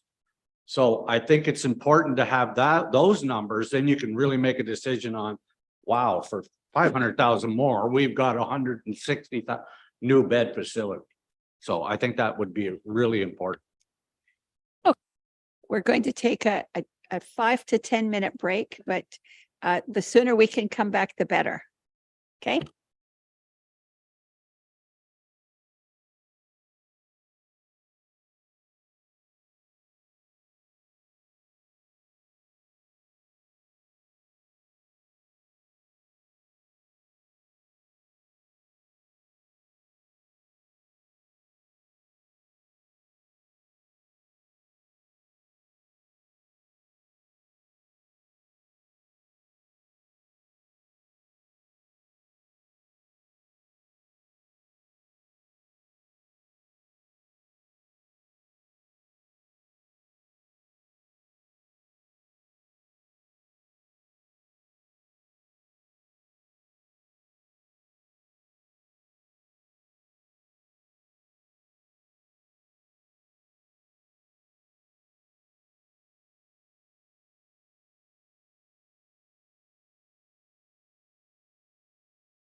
Soon as we're live, we'll get started. All right. Okay. Thank you for being cooperative and coming back on a timely fashion. Gail, please do the paramedics portion of this presentation. Okay, so thank you, Council. We're going to talk about how Frontenac Paramedics fits into this whole puzzle.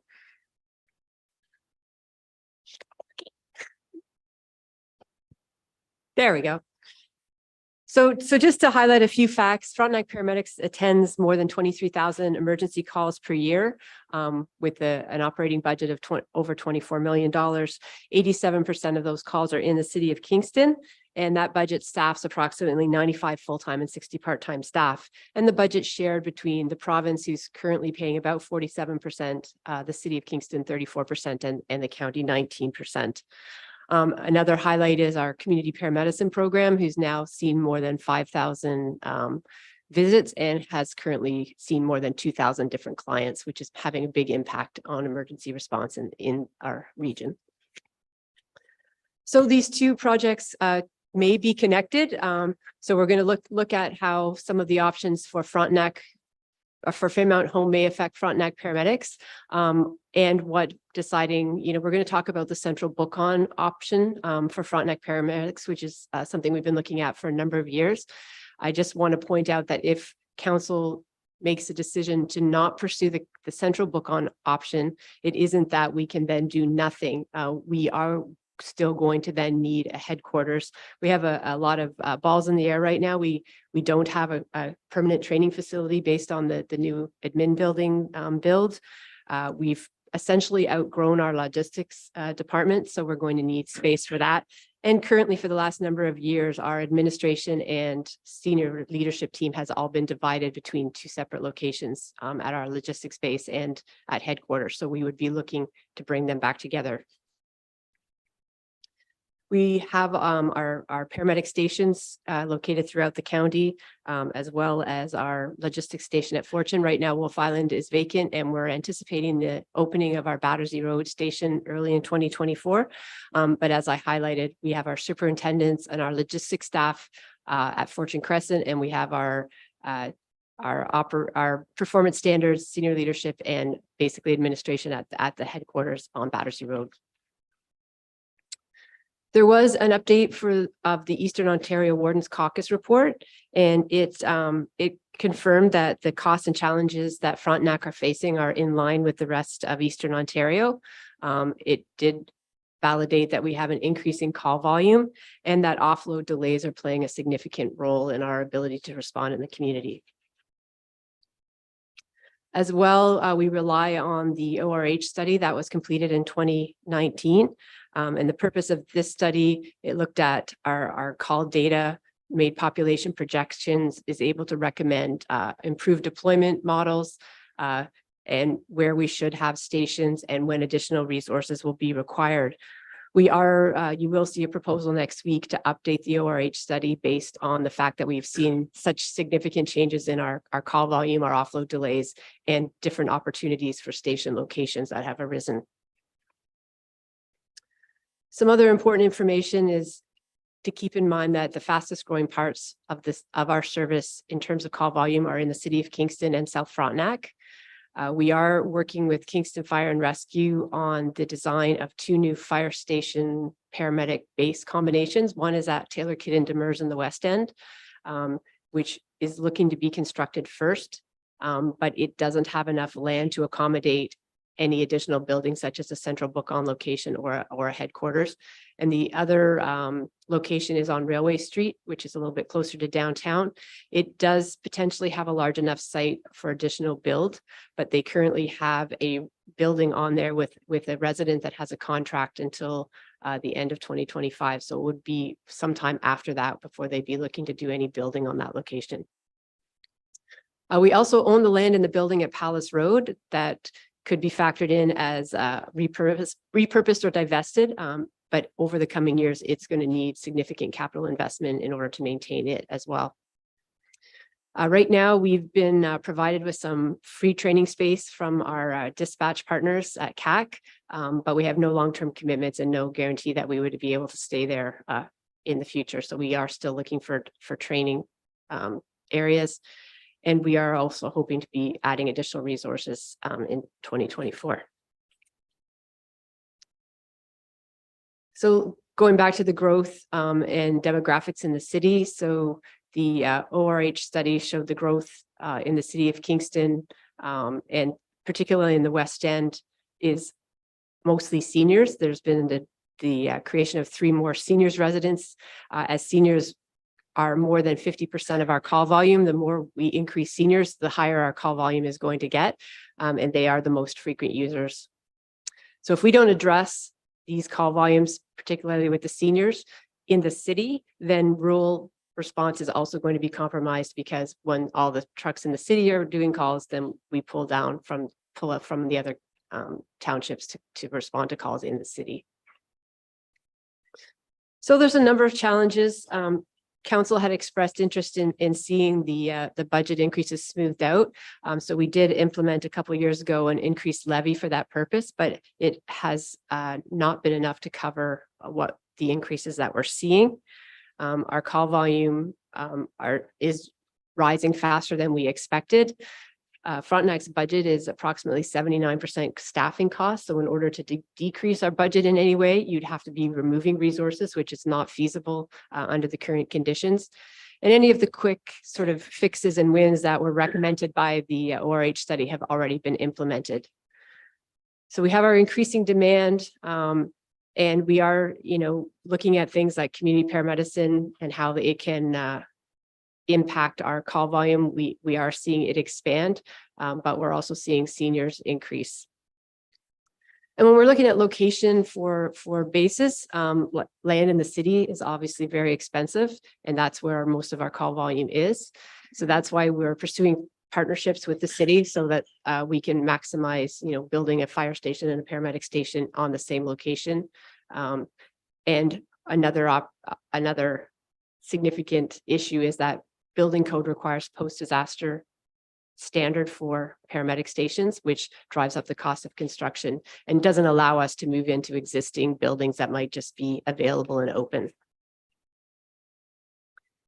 So obviously our highest priority is having paramedics, the right number of paramedics closest to the patients. That requires them to have bases that are in the right locations. Our logistics who supports the paramedics with equipment and supplies needs to be close to the bases in order for it to be efficient. And then superintendents and administration, the superintendents need to be close to the paramedics as well. Administration and training doesn't need to be, right downtown in the city. It's sort of the lowest priority of how close it needs to be to where the calls are. So to talk about the central book-on option. So what a central book-on facility is it's a large station, a large building that will house multiple ambulances, as well as your administration headquarters, a training facility, all of your logistics. And then CAO Kelly and I attended the Middlesex London Central Book-on location. They've also included a wellness center and some additional meeting rooms, can make the building multifunctional. Peterborough County is also using this model.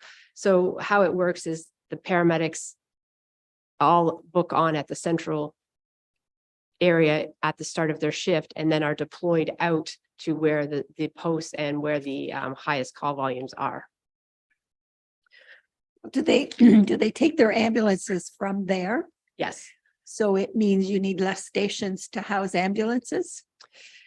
So you need less space to house ambulances, sure. So all of the ambulances start and end their day in the one location. So you need a large location that can facilitate all of the ambulances. And then during the day, they would go out to posts, which means you don't need stations with 3 or 4 bays and supplies. You just need, a garage and a small living quarters, so that you're having smaller locations that can be more scattered throughout the area.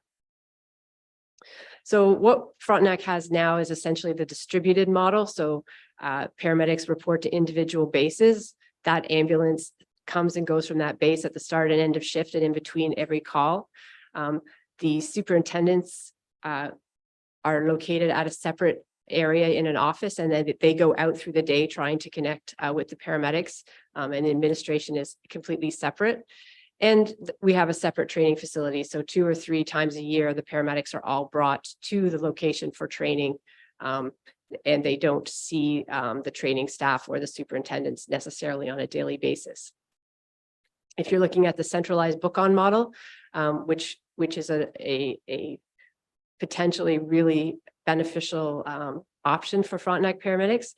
As I mentioned, the paramedics will report there. They pick up their ambulance.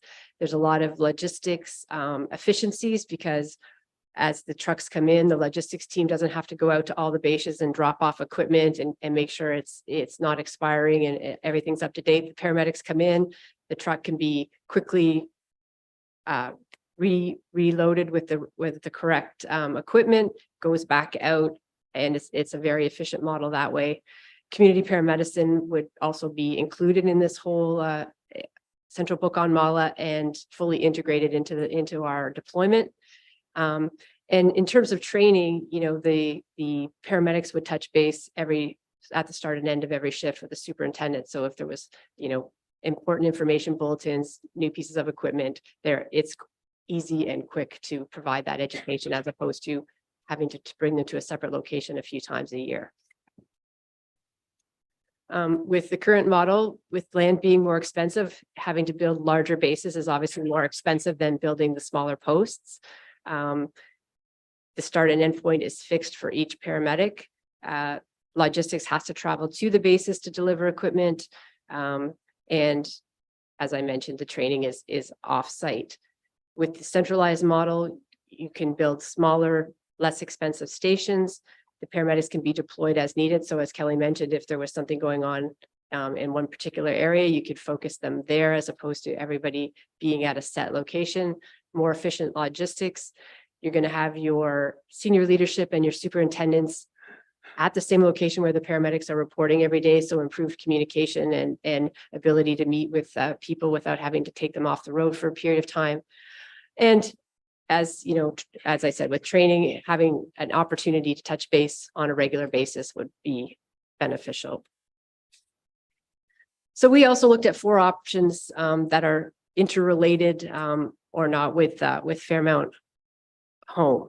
So the first option would be just to continue with our plans to partner with for the new station on Taylor Kidden Demers, but declined to build a central book-on location. At that point, in terms of the training room, we could be looking at the option of addition on the 3rd floor of the administration building, or looking at leased options for a training facility. But again, as I said, in the longer term, we are going to need a bigger logistics department, a need to bring our administration staff together. So we would quickly outgrow the admin building. It might be fine for training, but we can't get logistics in there as well. So there would still be additional need for a headquarters. Second option is if Fairmount were to completely move from their current location, then we could look at the potential of building a central book-on and training facility within that building. Or if Fairmount stays in their current building, we could look at option 3, which would be to build a central book-on location and training somewhere else on the Battersea Road campus, most likely located near the new ambulance base that we're building. Or a 4th option would be, particularly if Fairmount is going to be staying on the Battersea Road campus, we could look at building a central book-on and training facility at the Railway Street location in conjunction with the station with the City of Kingston. So options 2, 3, and 4 decrease Frontenac Paramedics' physical footprint in the city because we're moving from a full station to a post model, but it does require the building of the central book-on location to begin with. So option 1 is the lowest cost short-term solution. Leaves us committed to having to build larger stations going forward to house all of our paramedics and our vehicles. And it keeps us tied to our current less flexible delivery and response model. The cost implications would be probably architect fees to look at building a training facility on the third floor of the new admin building, and then construction and costs would be determined after that. Option 2, so looking at putting the central book on location at Fairmount Home. The current auditorium is only 10 years old and is actually an ideal training space. A central book on is a more efficient service delivery model, and this location is close to both downtown and South Frontenac. However, as Warden Vanderwall pointed out, adapting an old building for a new purpose sometimes is more trouble than it's worth. It must be post-disaster construction, and there's a lot of expense to construct. So again, there'd be a design investigation process of approximately $50,000 and then unknown construction costs after that. If we looked at option 3, where we build a separate central book on location at the Battersea Road campus, we're going to have a purpose-built new building contributing to the efficient delivery model. It's close to the new Battersea station. It's close to downtown and South Frontenac, but there is the expense to construct this building. So design costs and then potential building costs after that. And finally, option 4 is to build a central book on at the separate location, potentially Railway Street. Has the same advantages because of the timelines on this with the city of Kingston. It is a little further down the road, so we would have time to look at adjusting the levy and putting some money away to be prepared for that building. Having said that, it's the longest timeline, so it's the longest down the road that we would be reaping the benefits from the new delivery model. And it is a further location from South Frontenac and the rest of the townships. It again would have a design cost, future building construction estimated to be $40 or $50 million to build that type of building. But again, we could adjust the levy in the meantime. And now I think it's back. Okay, who wants to start? Ron and then Bill, and then Fred. I guess I'll start off with a couple of comments. Don't mention the third floor on that other building already. We do. Anyway, a lot of this to me is the key, and I know it's the province, it's the offloading on response times. Secondly, ambulances are sent now to where they are needed by demand. And so I don't see the biggest savings yet. I'm not an expert in it of the extra on-call booking. Centralizing the ambulance might never be, an ambulance might never be back in North Frontenac again then, other than if there's a call or central or whatever. I don't think South Frontenac, no disrespect to the residents of South Frontenac if they're listening, I think we're close enough to the city, and with the ambulance bases we have, I don't think that should be a big key factor in this one at this time. I would have said if we needed 5 new ambulance bases and we were starting from scratch, I agree with the concept of central booking. That would make sense. But we know there's been new facilities added, whether they were fire and paramedic on the north end or whatever in the city. We had a very extensive plan on the growth for paramedic services in the county, which we proposed to the city because this was a disputed, a contentious issue also. And we all agreed on that plan. And I don't know why we would change wholeheartedly now, whether so as you can know, I'm leaning toward option 4. If that was satisfactory for the city when we did the plan and they said, this is what we want to see by the time we get to option 4, then I don't know why we should say, okay, well, let's change that now and enhance our service. We had a pretty extensive report on how we were going to increase services in paramedics moving forward and where those facilities were going to be. And I'm not convinced yet to say now, okay, well, hold on now, let's change course, when that was what was proposed and we accepted it. That's all I'm going by for now. Okay, Bill. Thank you, Deputy Warden. Your decision tree starts with central book on. And I don't think I fully understand the logistics of that. So can I have you, so questions like what happens to the stations that are existing already? When they leave central book on, are they dispatched to those stations? Are they dispatched to a call immediately? What happens to those stations? All those logistical things, I'm afraid I just don't understand.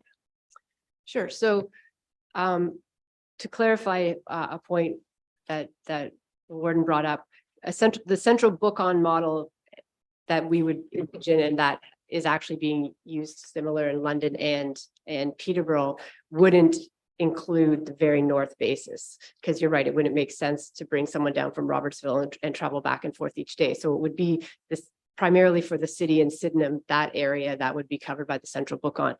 So yes, we would at least initially be utilizing the stations that already exist. So the crews would book on at the central book on location and travel out to those bases.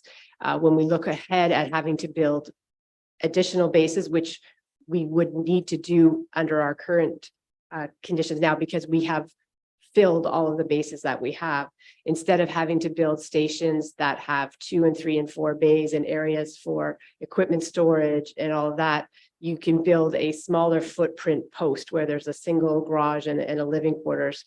So you could potentially have more of them scattered throughout on smaller pieces of land built for less expense than we wouldn't be looking initially to get rid of any of the stations that we have. Although when we look at Palace Road, it is starting to need a lot of work. So a potential option down the road would be to renovate or knock down and rebuild or sell off that location and build something smaller somewhere else.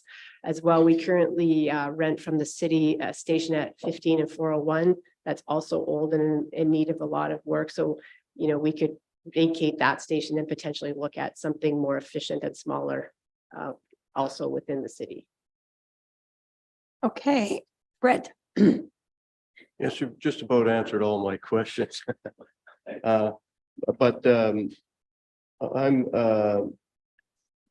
the thing with the ambulances leaving from a central area and they go out to various areas where calls, maybe go and wait for a call because they're supposed to cover a certain area. There's no real place for them to go and rest or freshen up or anything like that, especially if it's way down in the city and you're working up in the north end. So again, the stations in the north would continue to operate as they are now. From the central book on location, you start there at the beginning of the day, but you don't stay there and wait for a car. For a call, you would be distributed out immediately to one of the satellite posts throughout the city. And all of those would have an area for the paramedics to rest, park their truck, washroom facilities, microwave, coffee maker. It's not a deployment model where the paramedics are out sitting on a street corner waiting for a call. Got one other thing to comment on, just the shape of Frontenac County. It's long and narrow, and you've got all of these different vehicles looking after it and all the paramedics and everything. I know a lot of times up where I live, we'll see a Lanark ambulance or one from somewhere else. And I guess it would be some sort of call sharing thing happening there where if you need an ambulance from another area and you can't cover it because your ambulance tied up down in the south, they can look after a call in the north end. That's correct. The Ontario system is seamless. So the closest ambulance is sent regardless. So if a vehicle from the north is in the city, the next closest ambulance would be sent. We frequently do calls in Lanark, Renfrew, Lennox and Addington, Leeds, Grenville as well. So the closest ambulance is sent regardless. So this deployment model wouldn't change that. I like the central thing. I think it's a good idea. Just one other thing a little bit different is that the wait times at the hospital, are we making any headway with that? They're still they're still increasing. It's still a significant problem. We did recently get funding for an additional offload nurse. So we're investigating how to implement that because the problem remains that the hospital doesn't really have any extra space for any more offload patients. And as well, they're having staffing challenges as well, trying to provide a nurse for those extra hours. So we're working on the problem. We haven't found the magic bullet yet. Just to go over that a little bit. Let's say an ambulance does go to the hospital, there's no bed available, or there isn't going to be a bed available. Would they have to leave the They sit in the facility and go to hallway. another hospital? No, there has not been an occasion when they've been diverting any patients out of Kingston. The paramedics stay with the patient in the emergency department in the hallway and wait for however many hours it takes. Okay, Judy. Just to follow up on Fred's point regarding KGH, I'm just wondering, aside from getting the funding, that is there someone that's accountable that you've had face-to-face discussions at regarding this inordinate amount of wait time? Because when we had that report that was for all of Eastern Ontario, Peterborough on to the east, there was significant information in there that honestly, I thought we should have had a group, at least a committee. We're just a formed. little bit off topic, though. No, it's related to best practices, actually, and how it's been addressed in the shorter wait times at other places. And as you said, the hospital has a difficult time finding a nurse, even though we get the funding, but there is funding already for a nurse and they still can't find a nurse. So having control of the funding, and that, I believe some of the other paramedic units had that, and they took responsibility for hiring the nurse, and they made sure that there was a nurse there to help with the transfer out. So that's just following up on his point. But one of the other things in that report was cost comparison per call, and I know you have it about $1,000, and several of the other ones had lower figures. So I'm just looking again at the best practices and whether we need to relook at that study, because it was very interesting. Judy, I'm sorry, but we're not looking at best practices. We're looking at the options for both Fairmont Home and the paramedics. We've had these discussions before. I think we need to go back to the options that we have to choose in order to do this motion. Okay, this is still my time for asking a question. That there is one comment in here regarding because of the increased volume in the urban area, it will have an impact on rural response time. It already has. And centralized booking aspect, as I said, looking back at the comparators in that other comprehensive study, and that I think would be well worth our effort in that. But that's my 2 cents. Thank you. Okay. Jerry. Let's see if I can get through this without losing my lungs. I used to work for the region of Waterloo. We had a centralized book on facility. Ambulances came in, clean, restocked, restaffed, and away they went. And they might go to some station way out in the boondocks and be there for 6 hours. Or they might be over here, whatever. Seemed to be really efficient, cut the cost of the individual stations. I think it really worked well from what I could see, because my staff looked after it and whatever.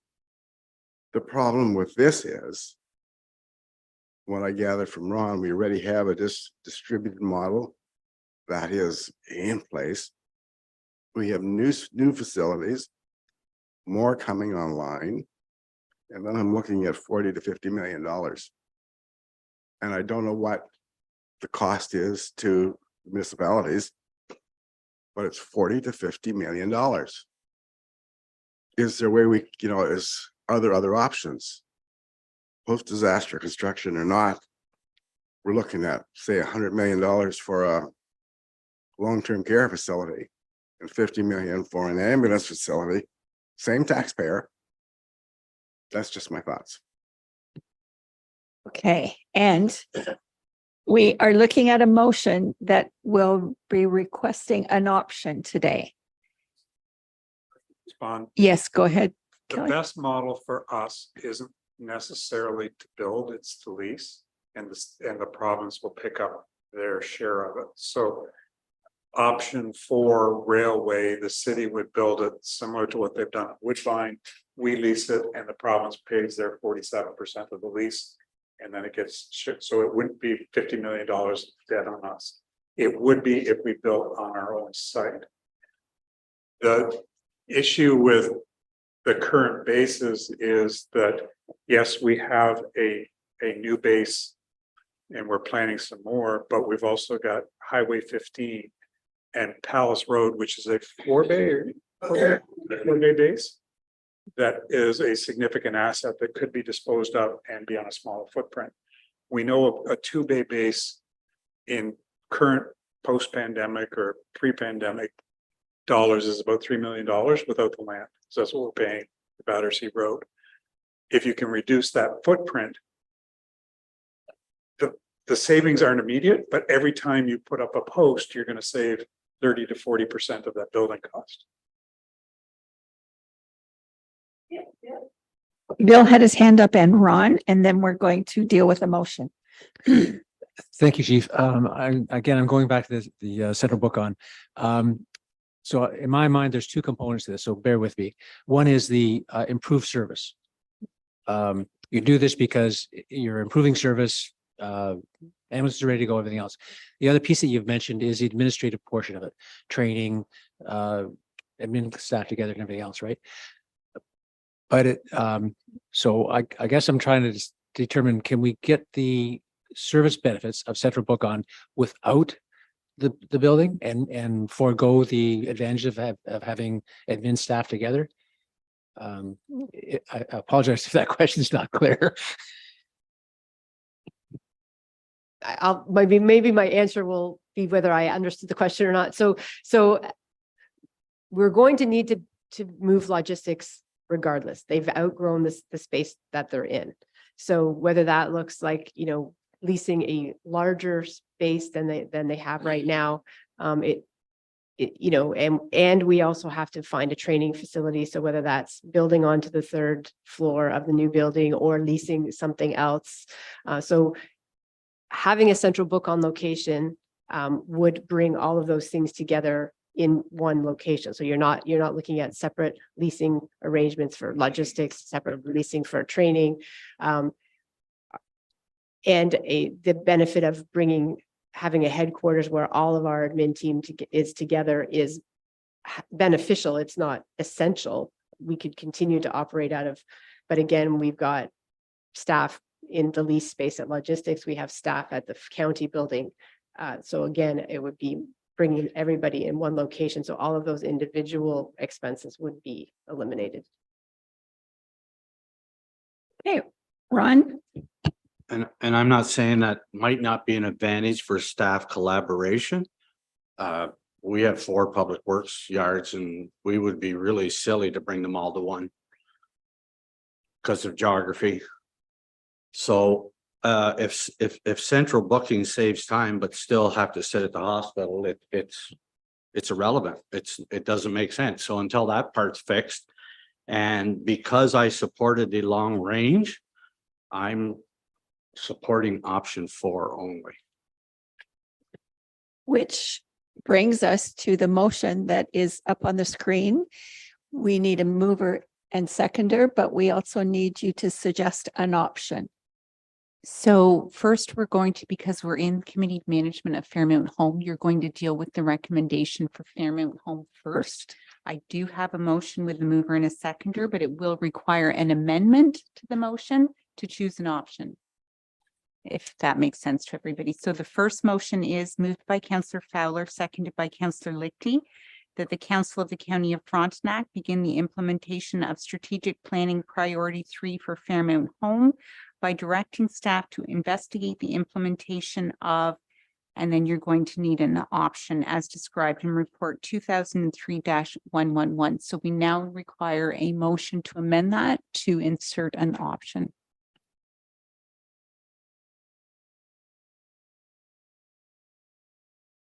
So you're moving the amendment? Sorry, but we're looking for an option. Which option. option are we looking for? And we're looking at Fairmount Home currently. So who's picking an option for Fairmont Home?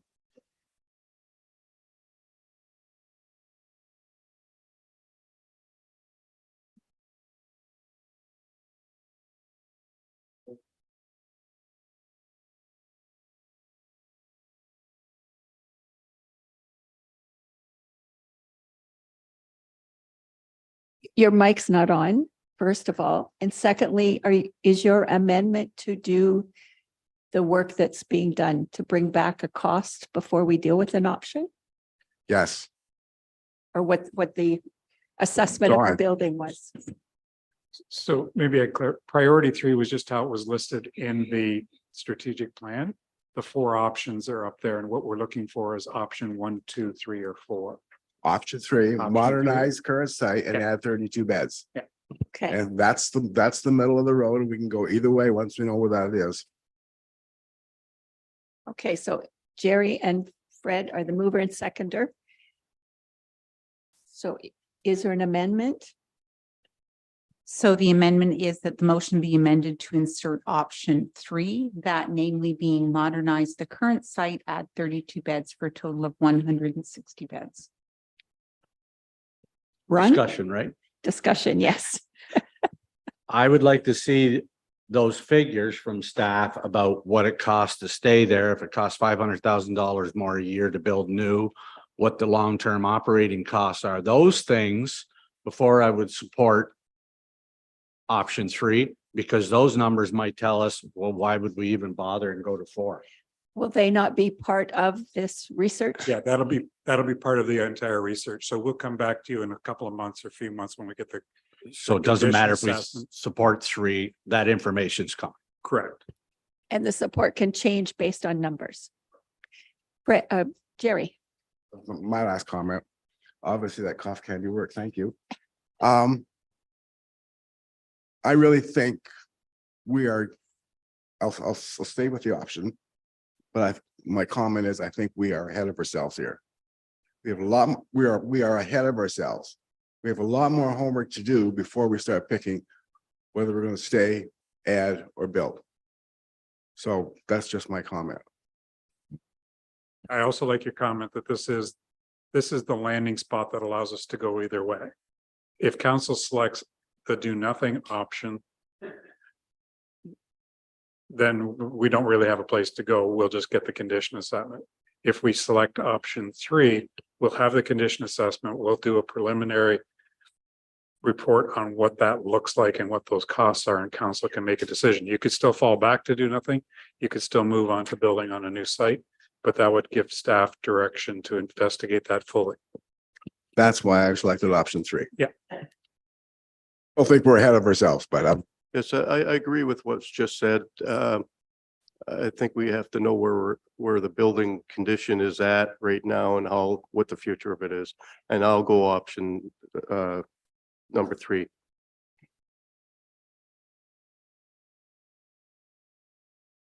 all those in favor of option 3? Motion's carried. Okay, now On the motion as amended. okay, now to call the question on the motion as amended.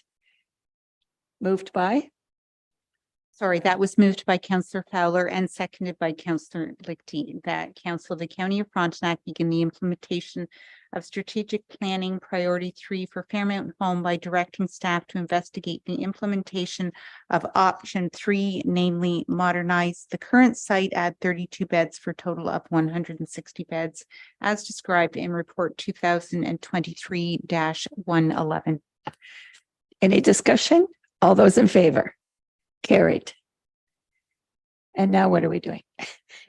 Now it's moved by Councillor Greenwood Spears and seconded by Councillor Saunders that the Committee of Management of Fairmount Home adjourn and revert back to Committee of the Whole Council.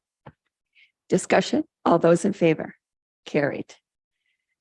All right. Now we're on to the paramedic portion of it. So Yes. again, this one will require an amendment, but is moved by Councillor Gowdy, seconded by Councillor Leonard, that Council of the County of Frontenac begin the implementation of strategic planning priority 3 for Frontenac paramedics by directing staff to investigate the implementation of, and we will require an amendment to choose the option here. Ron, you suggested number 4?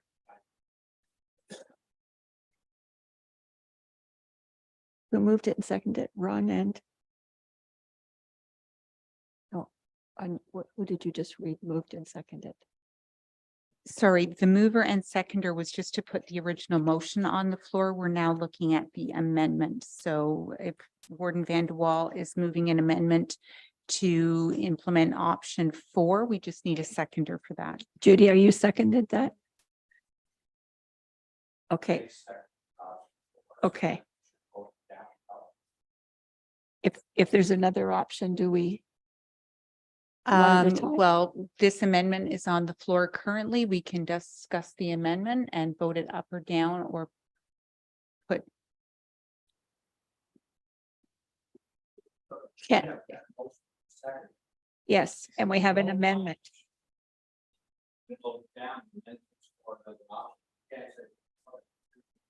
Okay, so we have to vote on the amendment first. But it is debatable. So if somebody is against it for a different option, their opportunity is to debate on this amendment. Okay, so the motion is number 4. Discussion on the motion, on the amendment, which is saying option 4. Judy.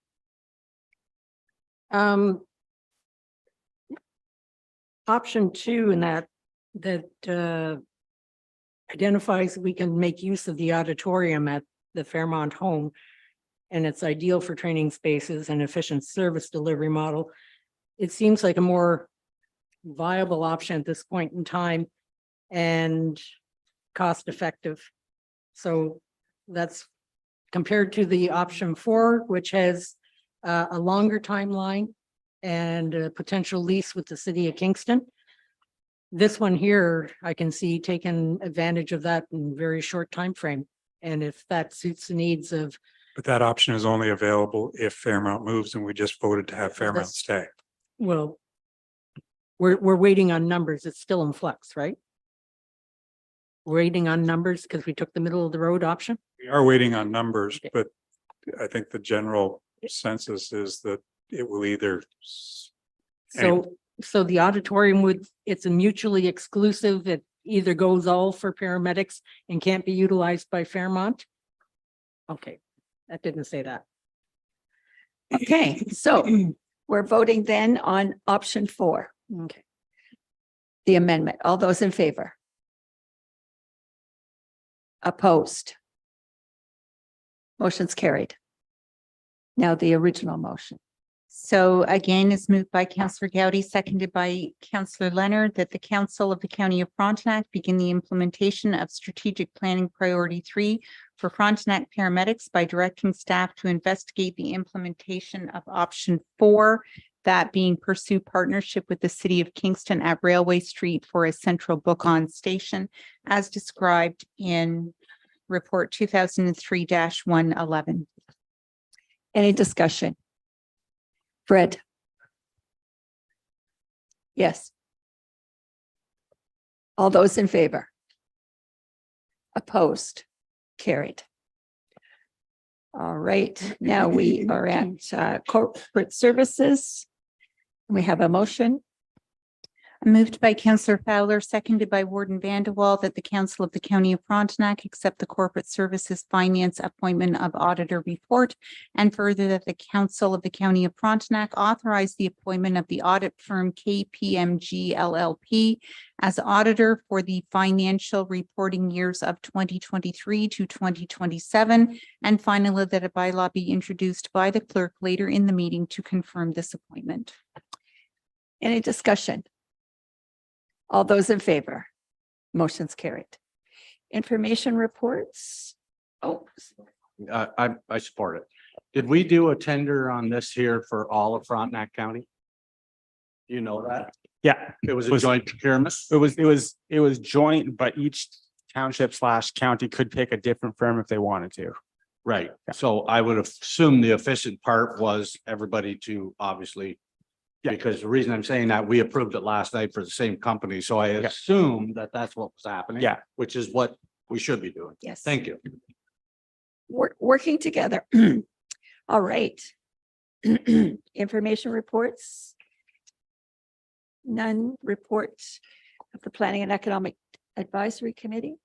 Moved by Counselor Lichty, seconded by Counselor Greenwood Spears, that the report received from the Planning and Economic Development Advisory Committee be received and adopted.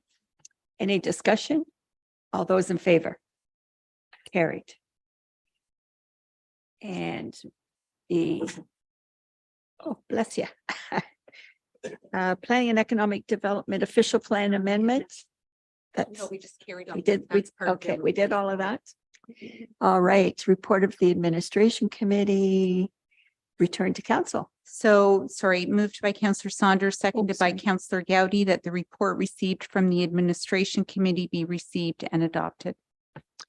All those in favor? Carried.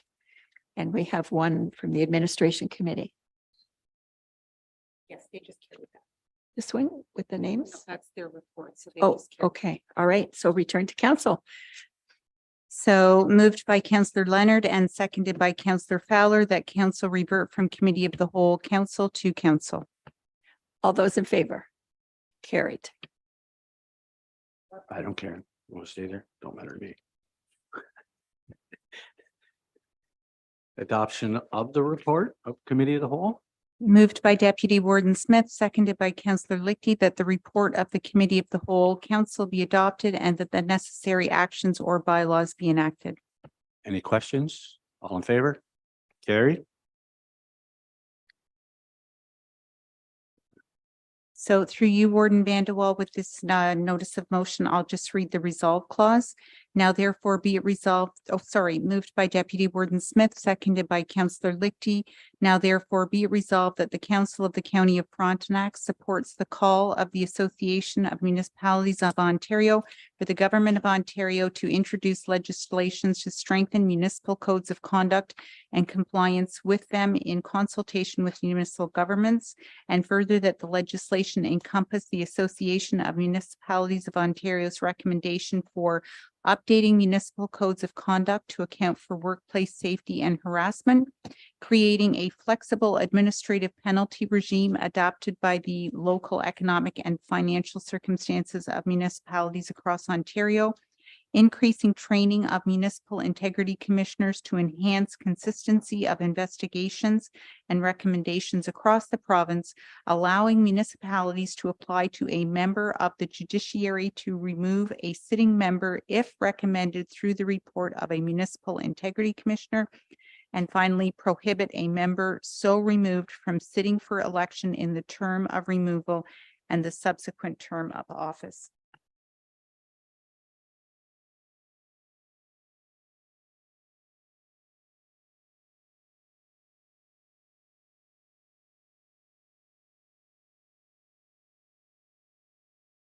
Any comments or questions on this motion?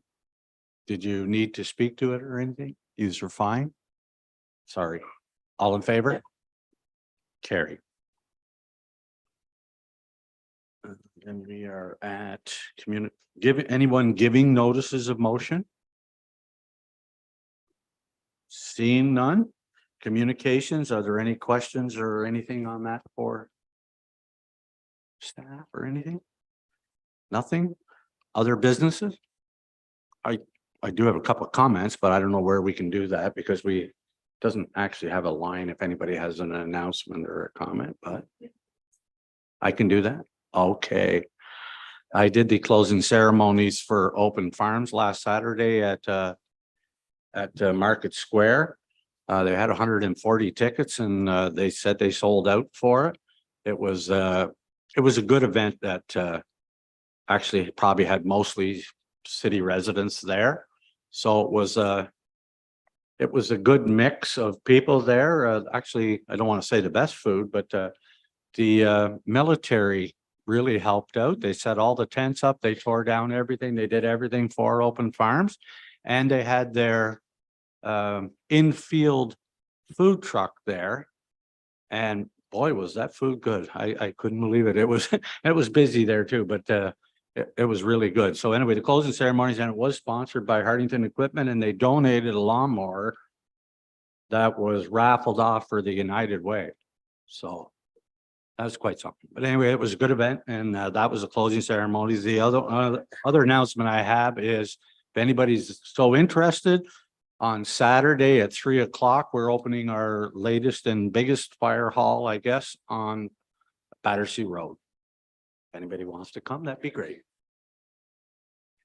I would like to add something too, and that is that our very own Wade Leonard, who is a teacher at Granite Ridge Education Center, has received an award for his drone projects. And he was on CBC Radio this morning. So congratulations to Wade Leonard and all the kids at Grec that are fortunate enough to have him as a teacher. Good. If there is anything else, seeing nothing, bylaws? Moved by Councillor Greenwood Spears, seconded by Councillor Gowdy, resolved that leave be given to the mover to introduce bylaws A through C that have been circulated to all members of County Council, and that bylaws A through C be read a first and second time. All in favor, first and second? Carrie? Moved by Councillor Greenwood Spears, seconded by Councillor Gowdy, that bylaws A through C be read a third time, signed, sealed, and finally passed. Any questions?